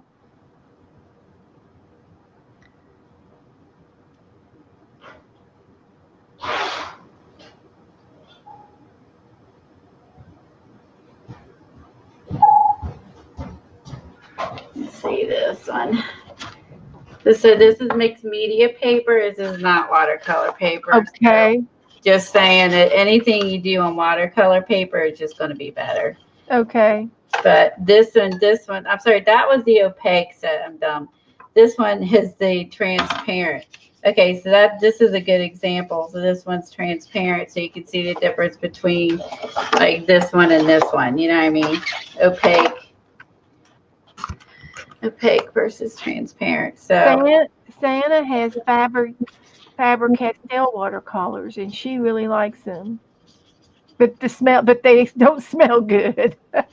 this is a neat set because there's That's pretty. This is a neat set because this will have a sheen to it, and it's transparent watercolor. What is that you have? This is gum Bacher, and they have transparent and opaque. And this is the transparent. So I would say you can see the sheen when we get up closer. It has a sheen to it because it's transparent. Sorry. Yeah, I like it. Yeah. I'm fighting my focus. Mm-hmm. No, my light. Oh. I could tell before you raised it up. I could see the shimmer. Yeah, I can't quite get. And it's got a hint of a purpley pink in it. In the camera. This one's not praying. This one is pelican. Yeah. Yeah. So these are options for if you want to start watercolor and see if you like it. Yeah, either this gum Bacher or this pelican might be good ones to start with. You get a lot of color and definitely get more to do with Jane Davenport's or Prima. Get some people and put on the pier and have them and make them fishing poles out of sticks like tree limbs, and then they could be fishing off the pier for odd things, and you could put little toys on the ends of their hooks.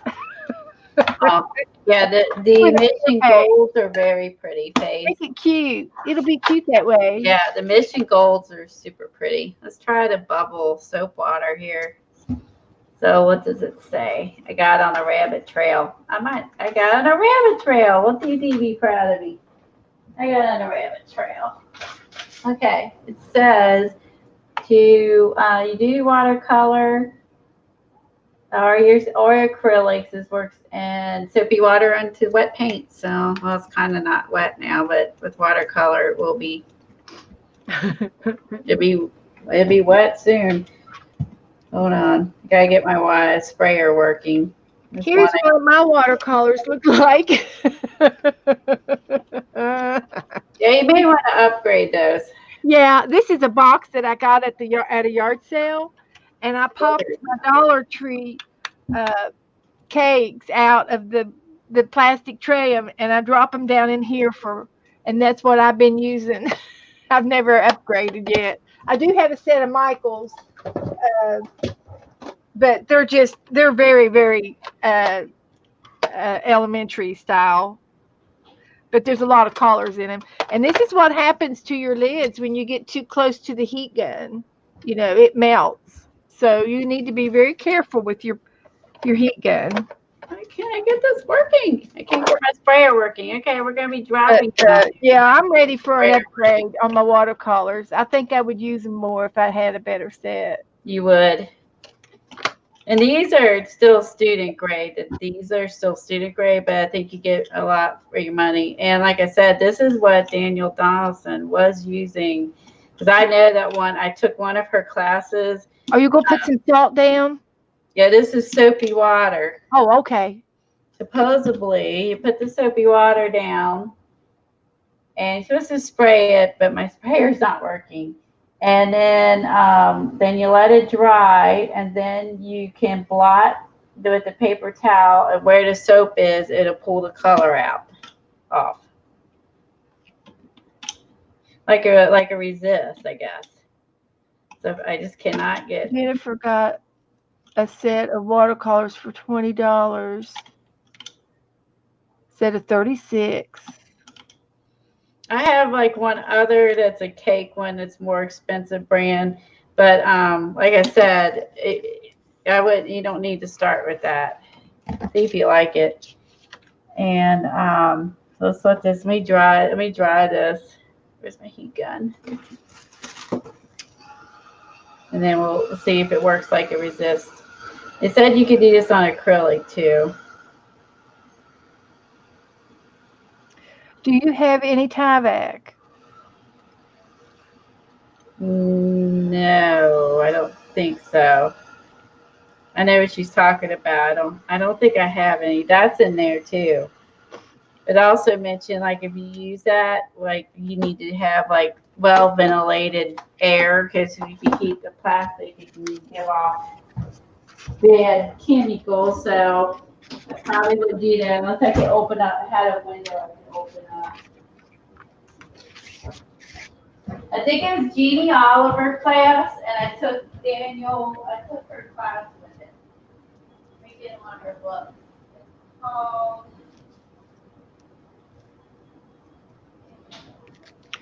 Let's see. Melee. Light Wish. Melee watercolor. Yeah, I think it was one of these. Let me show you. Like she was using these. She was using the first set I showed you. That's what she was using, and this is the person I was talking about. Her name's Daniel Donaldson. And I took a class with her from Jeannie Oliver, and that's what she was using. Was that set of paints? I know it was watercolors. Now this one she's using Daniel Smith's, but when she first started,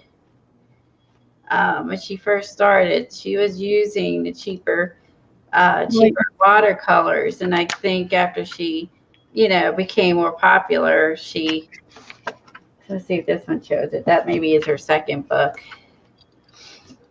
Because I know she was using those because that's what she told. Well, at least for the class, she told, this is what I recommend. This is what you should buy. And that's what I did. Here it is. Oh, this is it. See, I told you. One of them. Okay, it's the other one. See how she has it's this one. She used, I knew I bought these for a reason. See, she has the transparent watercolors here. And then she had some paint pens, 2 hydraulis pH Martin watercolors, and what's the other behind here? I don't know what the golden is behind there. These Martin's pencils, Unipen pencils. Talks about I don't know what the golden is. That's why I bought these, because that's what she was using. This is what she was using in her first book and in her classes. I knew that's why I bought it. And that's the Grum. And they said she talks about how she stores stuff and so on and so forth. So she goes through and create a watercolor stash. I like to lay my book down, but I don't want to get it wet. So she has all kinds. I guess I should go forwards and not backwards. So this is a neat book if you're interested. Oh, Kathy has them too. Yeah. And yeah, there it is. Now see if you look here. Yeah, see she's using these paints. So it's if they're good enough for her, they're good enough for me. So Jennifer, I'll check them out. I'll that's look what them. I'll check them out. in his first book. I've got them written down. Making mud. This one, she adds the salt to it. So what's the soap supposed to cut out shapes for collage. And here, look how she layered them. Those are cute. Make a watercolor stash. So you have papers on hand to cut up. Okay. How to make designs. Look, she used a children's book. Look at this. Yeah, I'll check it out. Yeah. That's a cool idea. I'll probably get me something. I do not have any of her stamps, actually. I have wood panels. Look, she watercolors on wood panels. Beth Scumbucker 2 is also priced decently at holiday times. Yeah, so here she looks like she may have old music sheet, often delicate, and she'll brush clear gesso. Okay, Jennifer, I got you. I'm on board with you, Jennifer. And then look how she did that. I love this. And then she watercolored kid book paper. I wouldn't have thought to do that. I said she look through this book a little more. This looks like she used tea bags. Looks like she used some tea bags. Oh wow! Coffee filters, lace, and fabric. It looks like here she used the hydraulis Martin inks, which I do have. Here's the collection. Yeah, so that she was using those. Talks about how to make confetti, punching out the holes, stitching paper, making a mask on a board, painting over it. Yeah, it's a neat book. It has a lot of water. This is her first book. I love that. Where she had this watercolor background, and then she stitches like punched out paper, paper strips, a little bit of thread, some words. She drew some doodles. I love this. And there is looks like some fabric and some lace. I love that she combined watercolor, paper, doodles, stitching, fabric, words, like everything. Look how pretty that is. It has everything on it. And then there's a step-by-step for this project. So something else we could always tackle. It's a good book. I forgot about this. I have a lot of books, and she has a step-by-step how she made this.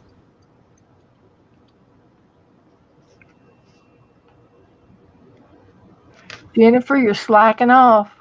Oh, really? You bought an expensive set? You don't like it?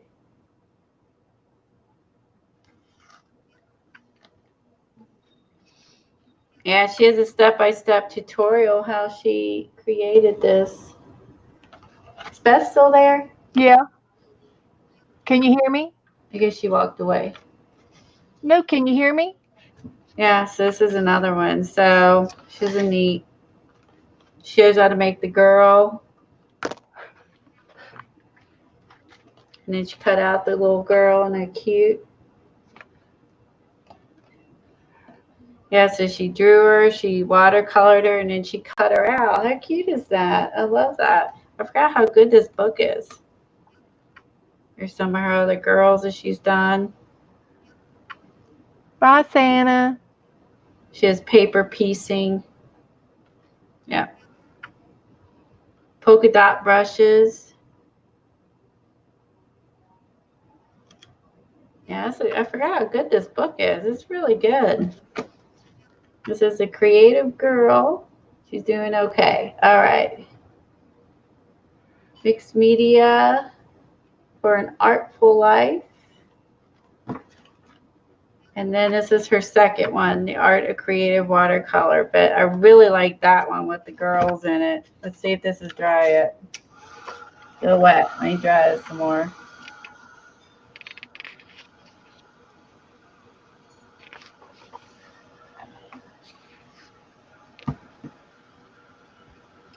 This one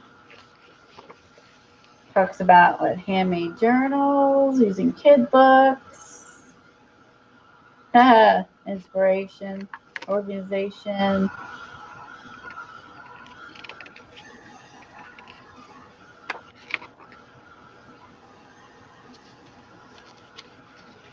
I think I like the first book better.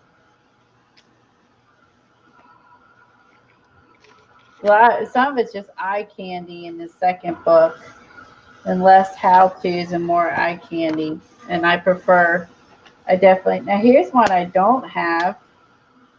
Creative Girl Workshop, Watercolor Story Blocks. I don't have that one. Oh, look, it's like a DVD, which I have nothing to play it on nowadays. I don't even have a DVD player. I wonder if they have that digital.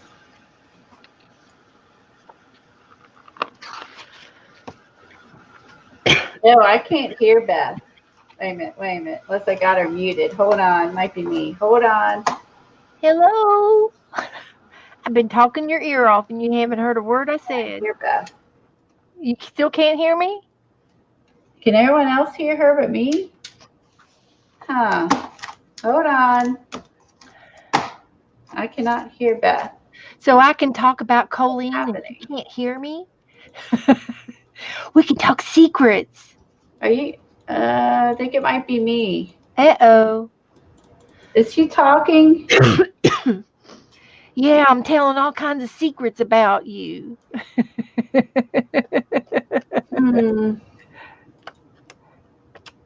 Oh my goodness. I can't hear Beth. I'll just mute myself because I definitely can't hear Beth, and I don't know when I'm. Okay, she's talking. I'll mute myself then. That way, I'm not talking over her.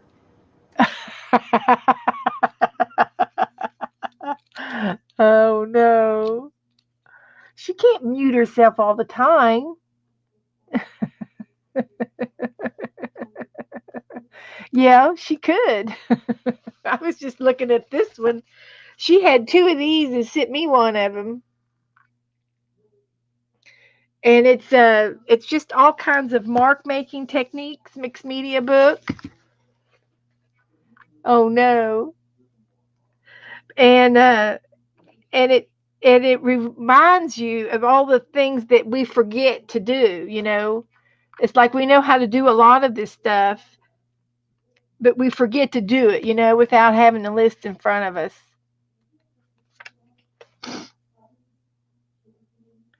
So it talks about stenciling and resisting and different marking tools and different techniques and patterns. And this is ink.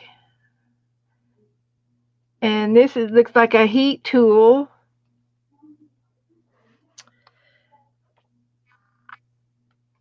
And different art mediums. Dyes, dipping, staining, gluing, dripping. This would be good to go through this book and take out all the techniques and put them down in our prompts and start doing prompts again.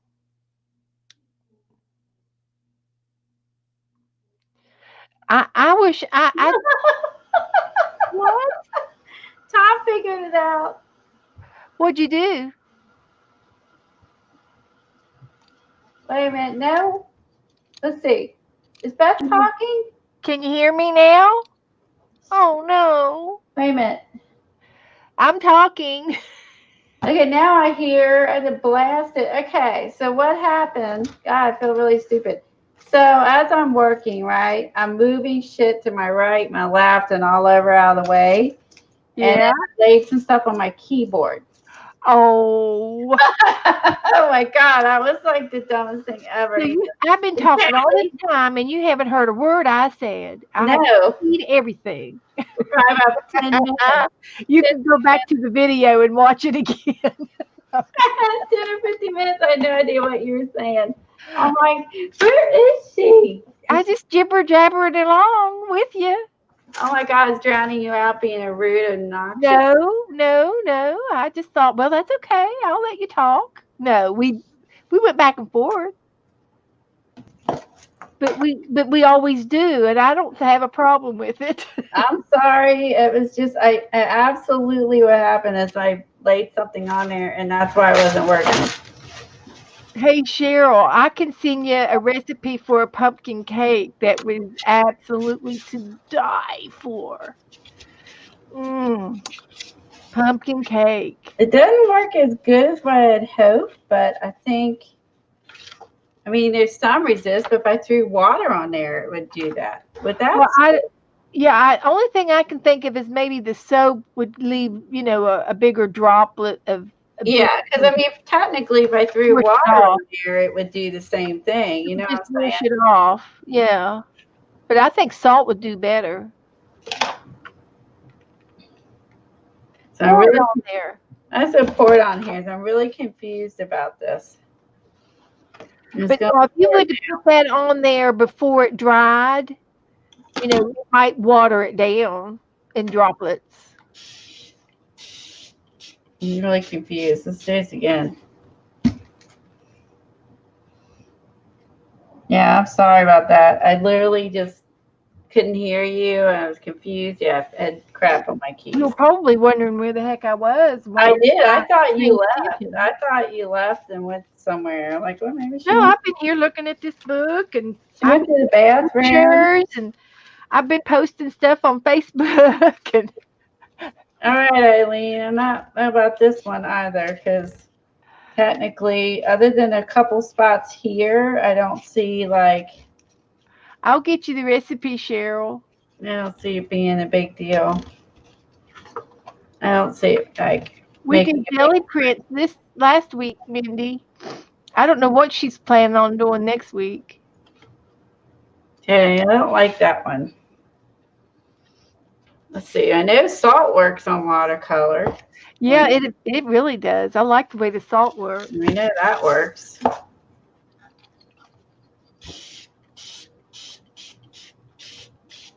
That's a given. Let's just go for it. My dogs will be over here licking the floor, being like, salt. Next. Salt. Sorry. I can't believe I did that. I still can't believe I did that.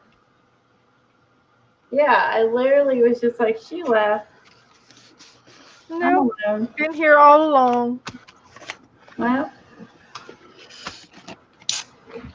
like she's gone. Yeah, my experience, some of these just haven't gone that well. It doesn't like to foil. Here's this one. It's getting drier. So I think this one's a little better. So, I mean, I think this one so far was my best one I did, the first one. So you can see where it's parts still wet or dry, but I think this one's almost done. And I like this. This was the best project I did. I love that. That's pretty. Yeah, it's still drying. And once I color her in, I think she'll look really pretty. After I color her in. This was the best thing I did tonight. Doing the faux encaustic with the matte gel and the gold and the dragonfly glaze. This is definitely my favorite. So oil was my least favorite. Oops, grabbed the lunch. And let's see, so then I did that, sat there for a while, then I stamped again, and then I just smeared what was left on this one. You can see how this is looking. This one was, I did not get as smooth as the other. So I didn't That was have just going to take a while to dry. I like it though. I mean, wait till it dries. I bet you have a different view of it. Well, I can see the strokes where I'm actually don't have the product. So I don't know if that'll be an advantage or not. I don't know. We'll find out. The foil one, it did work, but I mean, it did work. The salt did pit it, but I mean, I'm not super duper impressed, but it did somewhat work. What you would do with this piece of foil.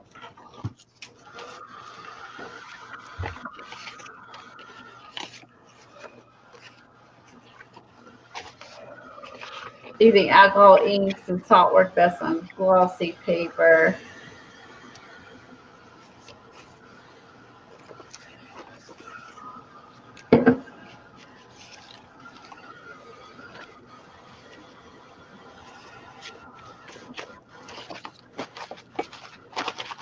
It might be too late for the salt because I probably should have put that down originally. But since I have all this down, I may as well play.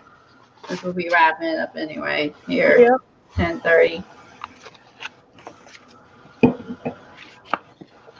I have lots of books and lots of technique books and et cetera, et cetera. So I'm always buying new books. So we definitely can always find entertainment in that one. I really do. I forgot how awesome her book was. I really liked that first book of hers. I love the little paper doll. I don't know if I'm counting about the painted. I loved it though. I loved it. Yeah, I guess you had to do the salt from the get-go, not later or after the fact. Yeah, you do. But the good thing that came from it is you saw some watercolors you like. So that's a good thing that came from it. And then I got one good thing, and the crackle paint looked good. The crackle paint was good. I think that would be good. I like the idea of putting a crackle paint through a stencil. I've always just kind of smeared it on. I like how that turned out. So I like the crackle paint through a stencil. So I would definitely do that again. And I liked it over top of the surface too. And I like how that turned out.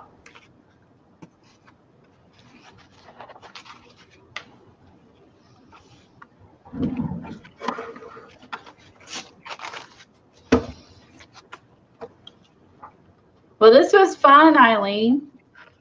I destroyed my room. But we had fun. We had fun. You all had fun watching me making messes, I hope. Of course. Spray webbing. Who is spray webbing? What is spray webbing? Is that the stuff kids use? They have to do that outside. That makes sense. Yeah, so I think it has lots of cool ideas. This is fiber paste, which I do have fiber paste too. Good fiber paste on plastic, working on plastic wrap or parchment paper for skin. Oh, so it's like making homemade paper. this one's kind of cool. So you take fiber paste and you put it on parchment paper or plastic wrap, and then when it dries, you pull it off, and it's almost like homemade paper. Oh, I was wanting to make some more homemade paper again. I watched a video the other night. I've done it before, and I have a video on it. And then you can, it shows here, you can paint it, patina, add pastels, add mica. You can print a thin layer, print an image out onto it with inkjet printer. Oh my gosh, I would never put fiber paste paper in my printer. There's no way. Cut the fiber, cut it into a shape. Use a mold, fiber paste in a mold. That's interesting. Sprinkle dried flowers. That's cool. So that'd be like giving it some texture. Mix colors into the paste before putting it down. And this one is applying it through a stencil. Well, how cool is that? I'm just going to spread some out on some paper and let it dry. See how it looks later. Have fiber paste.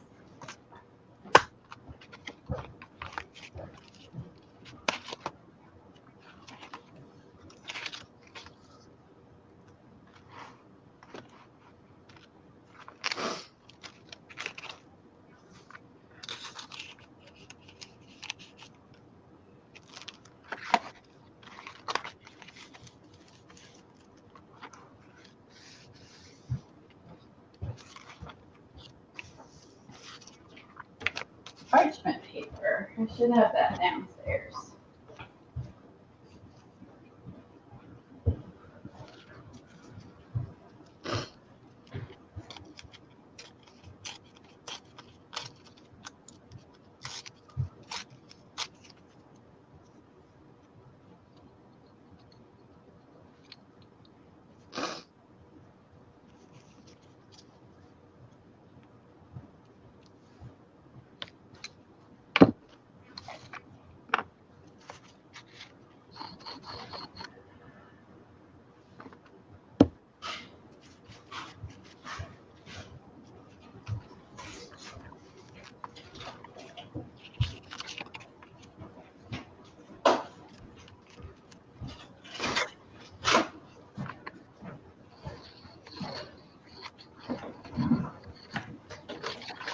Oh, everyone going to bed.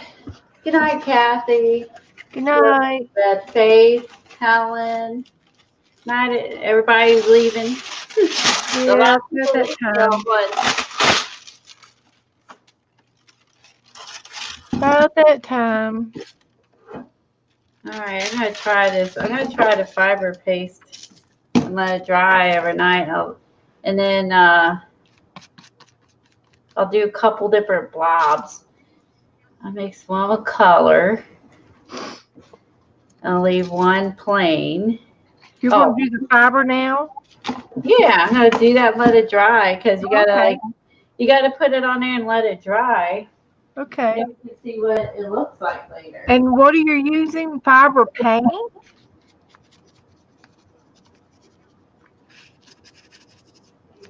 Fiber is, it's got fibers in the paint? Yeah.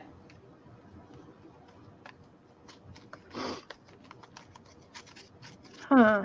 Okay, so we're gonna, so you can use it plain. You can add color to it. And need a knife again. Going to a lot of palette knives, which I rarely use. And tonight I've been using a ton. Really? Doing all kinds of things. Need to finish laundry, and there's a holiday movie. What holiday movie you gonna watch? The fiber paste. Show you what it looks like.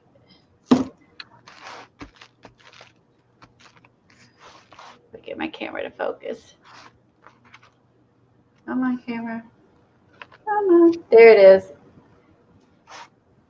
You can see Yeah. It reminds me actually of has fiber in it. You can see paper in the glue, like. Okay. Yeah. Yeah. Well, cool stuff. I bet it is. So I've used this. I know we've used this before. I can't remember any specific projects that we've got ourselves into. Do like an ATC size for starters. That'd probably be good. Okay. So I mean, this is kind of cool. So like, you made handmade paper and then you painted on it.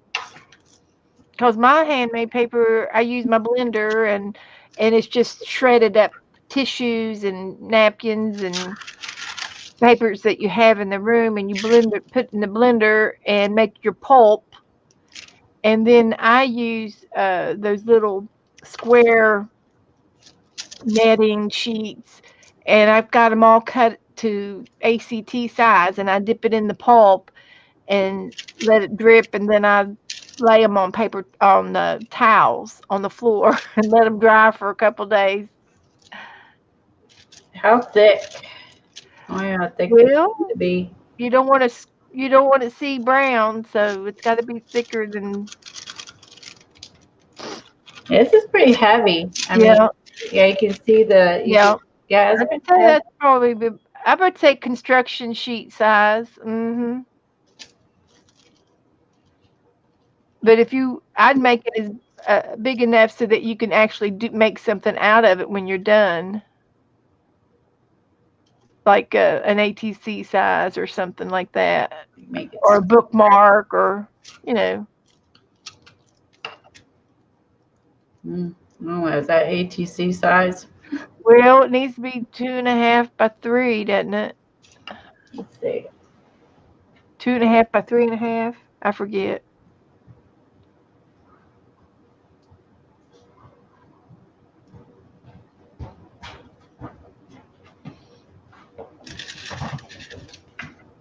Oh yeah, Lena made paper. Yep, she did. It needs to be a little bit bigger. A little bit. Actually, needs to be a little wider. She did make paper.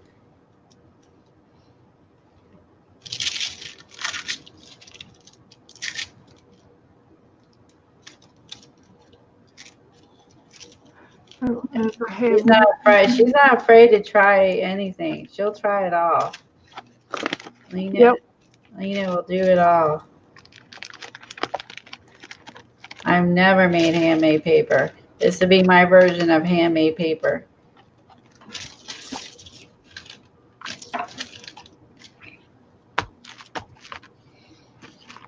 We'll see how good it is. Well, sure. And you can even tint that, right? Yeah, so you could tint it. Wow. So if you wanted to have it tinted,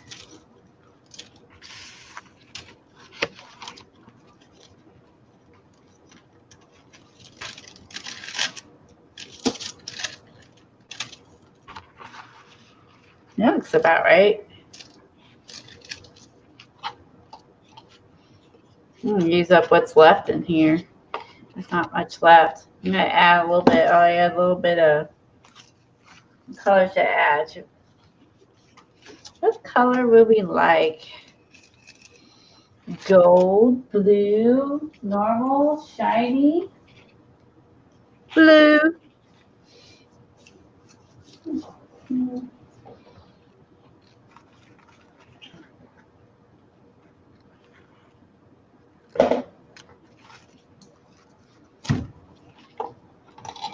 You know, this is pretty thick. It's good. Pull this out to use this. It's pretty.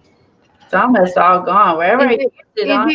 Is it water based? You might be able to put just a little bit of water to make it. I don't remember if it was always this thick or not. Like, it's almost gone. This is actually pretty awesome. I'll just use this up and buy more.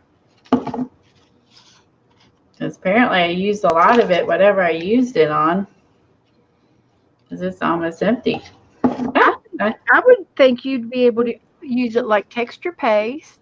I don't remember what I've used it on, but at least I got my money's worth on something for once, and it didn't dry up or get wasted. That's true. No, I can say at least I used a whole jar of stuff and it didn't go to waste. Woohoo! Don't know what I made, but I did use it. I used it. I bet you used it for texture paste or something through a stencil. Yeah, it's really thick, and so I think it's been in here a while. So it's a good thing. I'm gonna scrape every last bit out of here and throw it away. And Does it have a date on it? Probably not. Yeah. I don't remember. Do you remember what I used this on, Eileen? You might have been around when I used it.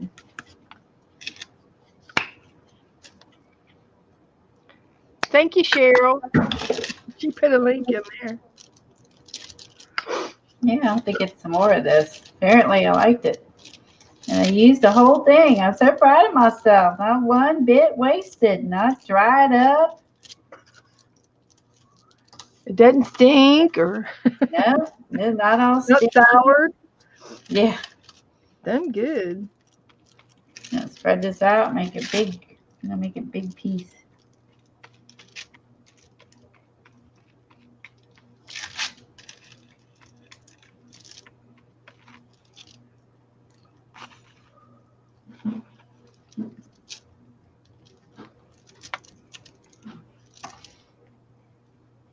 Make it green. Yeah, this is neat stuff. Yeah, as I said, I don't remember the project I used. I hate that, or I just don't have the memory I wish I had. Uh, We do so much. I can't remember everything I've done either until I see a video and I say, "Oh, I want to do that again."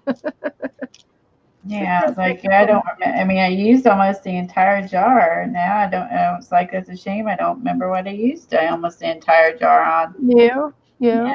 Oh wow. Again, Now, you could take that and use a cookie cutter on it, and then peel off the rest, and then you can make an ornament for Christmas. Just saying, Christmas is coming. Christmas is coming. I'm getting involved in stuff too. I So got. I have some Christmas ornament kits I bought. I'm gonna make I some saw more. that. Yeah, yeah. That's I'm cool. gonna do that. I'll probably make those ornaments. Hi, Monkey 911. Well, hi there. That's Coleen.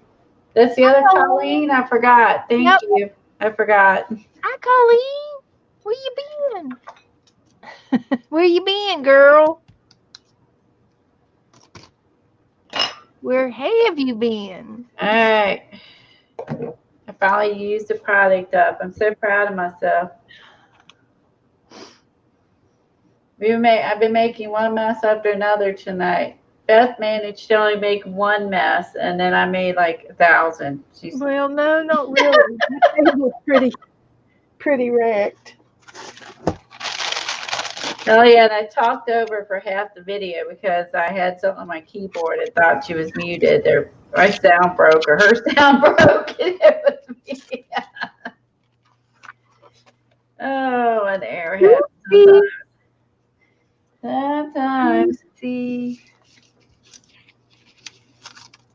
So it was an interesting stream. So we worked today out of this book. So surface treatment workshop, just trying some stuff out of here. Some good, some bad. A lot messy, but we had fun. A little bit of this, a little bit of that. It's getting using your products and looking at some books I haven't used in a while, and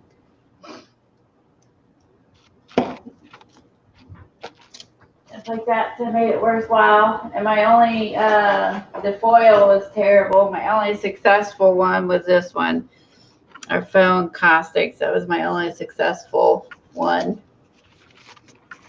So that we did today. At least I had one. I guess it could be worse. At least I had one success. Could be worse. Oh yeah, 2 successes. The crackle paste is good because I couldn't really screw that up too bad. So the crackle paste was good. And let's see. So at least that one's a given.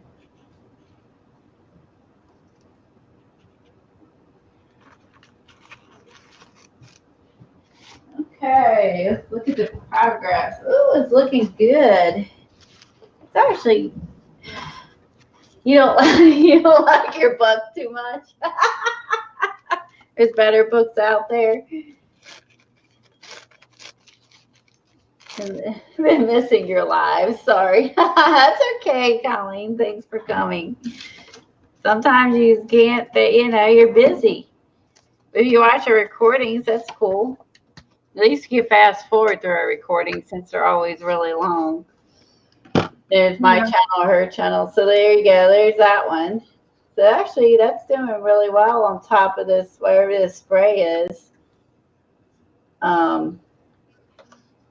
I love that. That one is so cool there. Woo. Hey, look at that. Yeah. Yeah. It's like fish scales or something. Doing through the stencil and with that color showing through. Look at that one. Wow. Love it. Yeah, I never put crackle paste through a stencil. I did learn that from this book.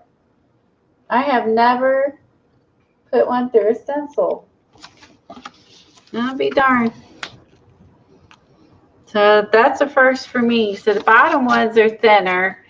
So that's why those are crackling really well now. The bottom ones are definitely thinner. The paste, and like this one was definitely a thicker. You can see the rim. Yeah, so that one's starting to crackle. So the thinner, yeah, see that one has a thick blob.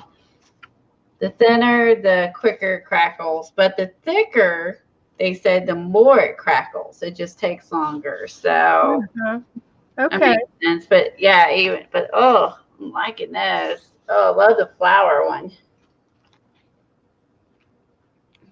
Love that because you can see the color through the flower. Yeah.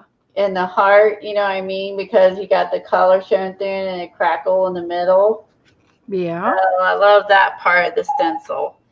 If I'd done it the right way and not had the words backwards, it'd been perfect. Yeah, so I could even do is cut these little circles out of this and use it on something else. Yeah. You got it was all like this was in a book. I had some, like, here's another one. I had some. Have you got one of those circle punchers that you can? Could have been a Lindy spray. I don't know. You got one of those circle punches? Oh yeah, I do. Yeah, and this dries completely. I'll cut that out. This is some sort of. This has got some gold. This is more brown. I think I'll do some crackle paste on this one too and get some cool That's effects. pretty cool. I love all the drips on that. Yeah, I must have been trying out some new sprays or something on it and didn't do anything with the paper, but that's a cool idea to put your sprays down and then put some crackle paste on top. Yeah. Oh, cool. Coolio. So at least two things turned out good. Crackle paste, the gold, and maybe your fiber paste paper will. Maybe that'd be good. And our other one. And so, you win some, you lose some. And I sold everybody on vacuum cleaners, right? Yeah. And Roombas. The Roombas and some Dysons. Yeah, wow. I think so. Look how heavy this is. It's like a. This stuff is heavy. Well, now you're going to have to let that dry overnight. Yeah, I'm wondering how heavy it's going to be when it dries. This would be interesting to see how if it gets lighter as the water, evaporates. If it gets significantly lighter weight. Yeah, it should. It should because it's pretty rock solid heavy right now. That was kind of this actually worked, but I didn't like it. Yeah, it's fun. But now I'm going to spend 3 hours tomorrow cleaning up. I don't know if I'll spend that much time tonight cleaning up.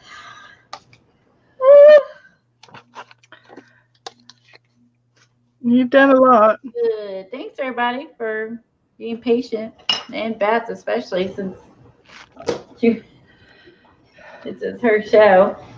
We really... it's our show. I share. So, I guess we'll get ready to get off of here. I'm tired, and I got my Okay. house to clean.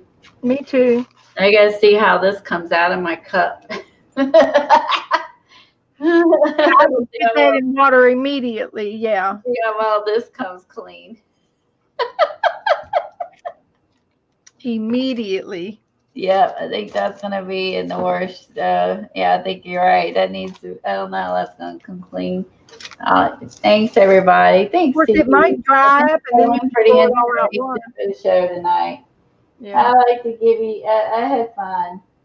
It was a good idea. Thanks. Who else is Okay, there? guys. Still here. Most everybody went to bed. Good night, Yep. Deb and Cheryl. Anyone's still awake and anyone who's lurking. Night, night, you guys. See y'all later. Bye. Oh, bye, Jennifer. You're welcome.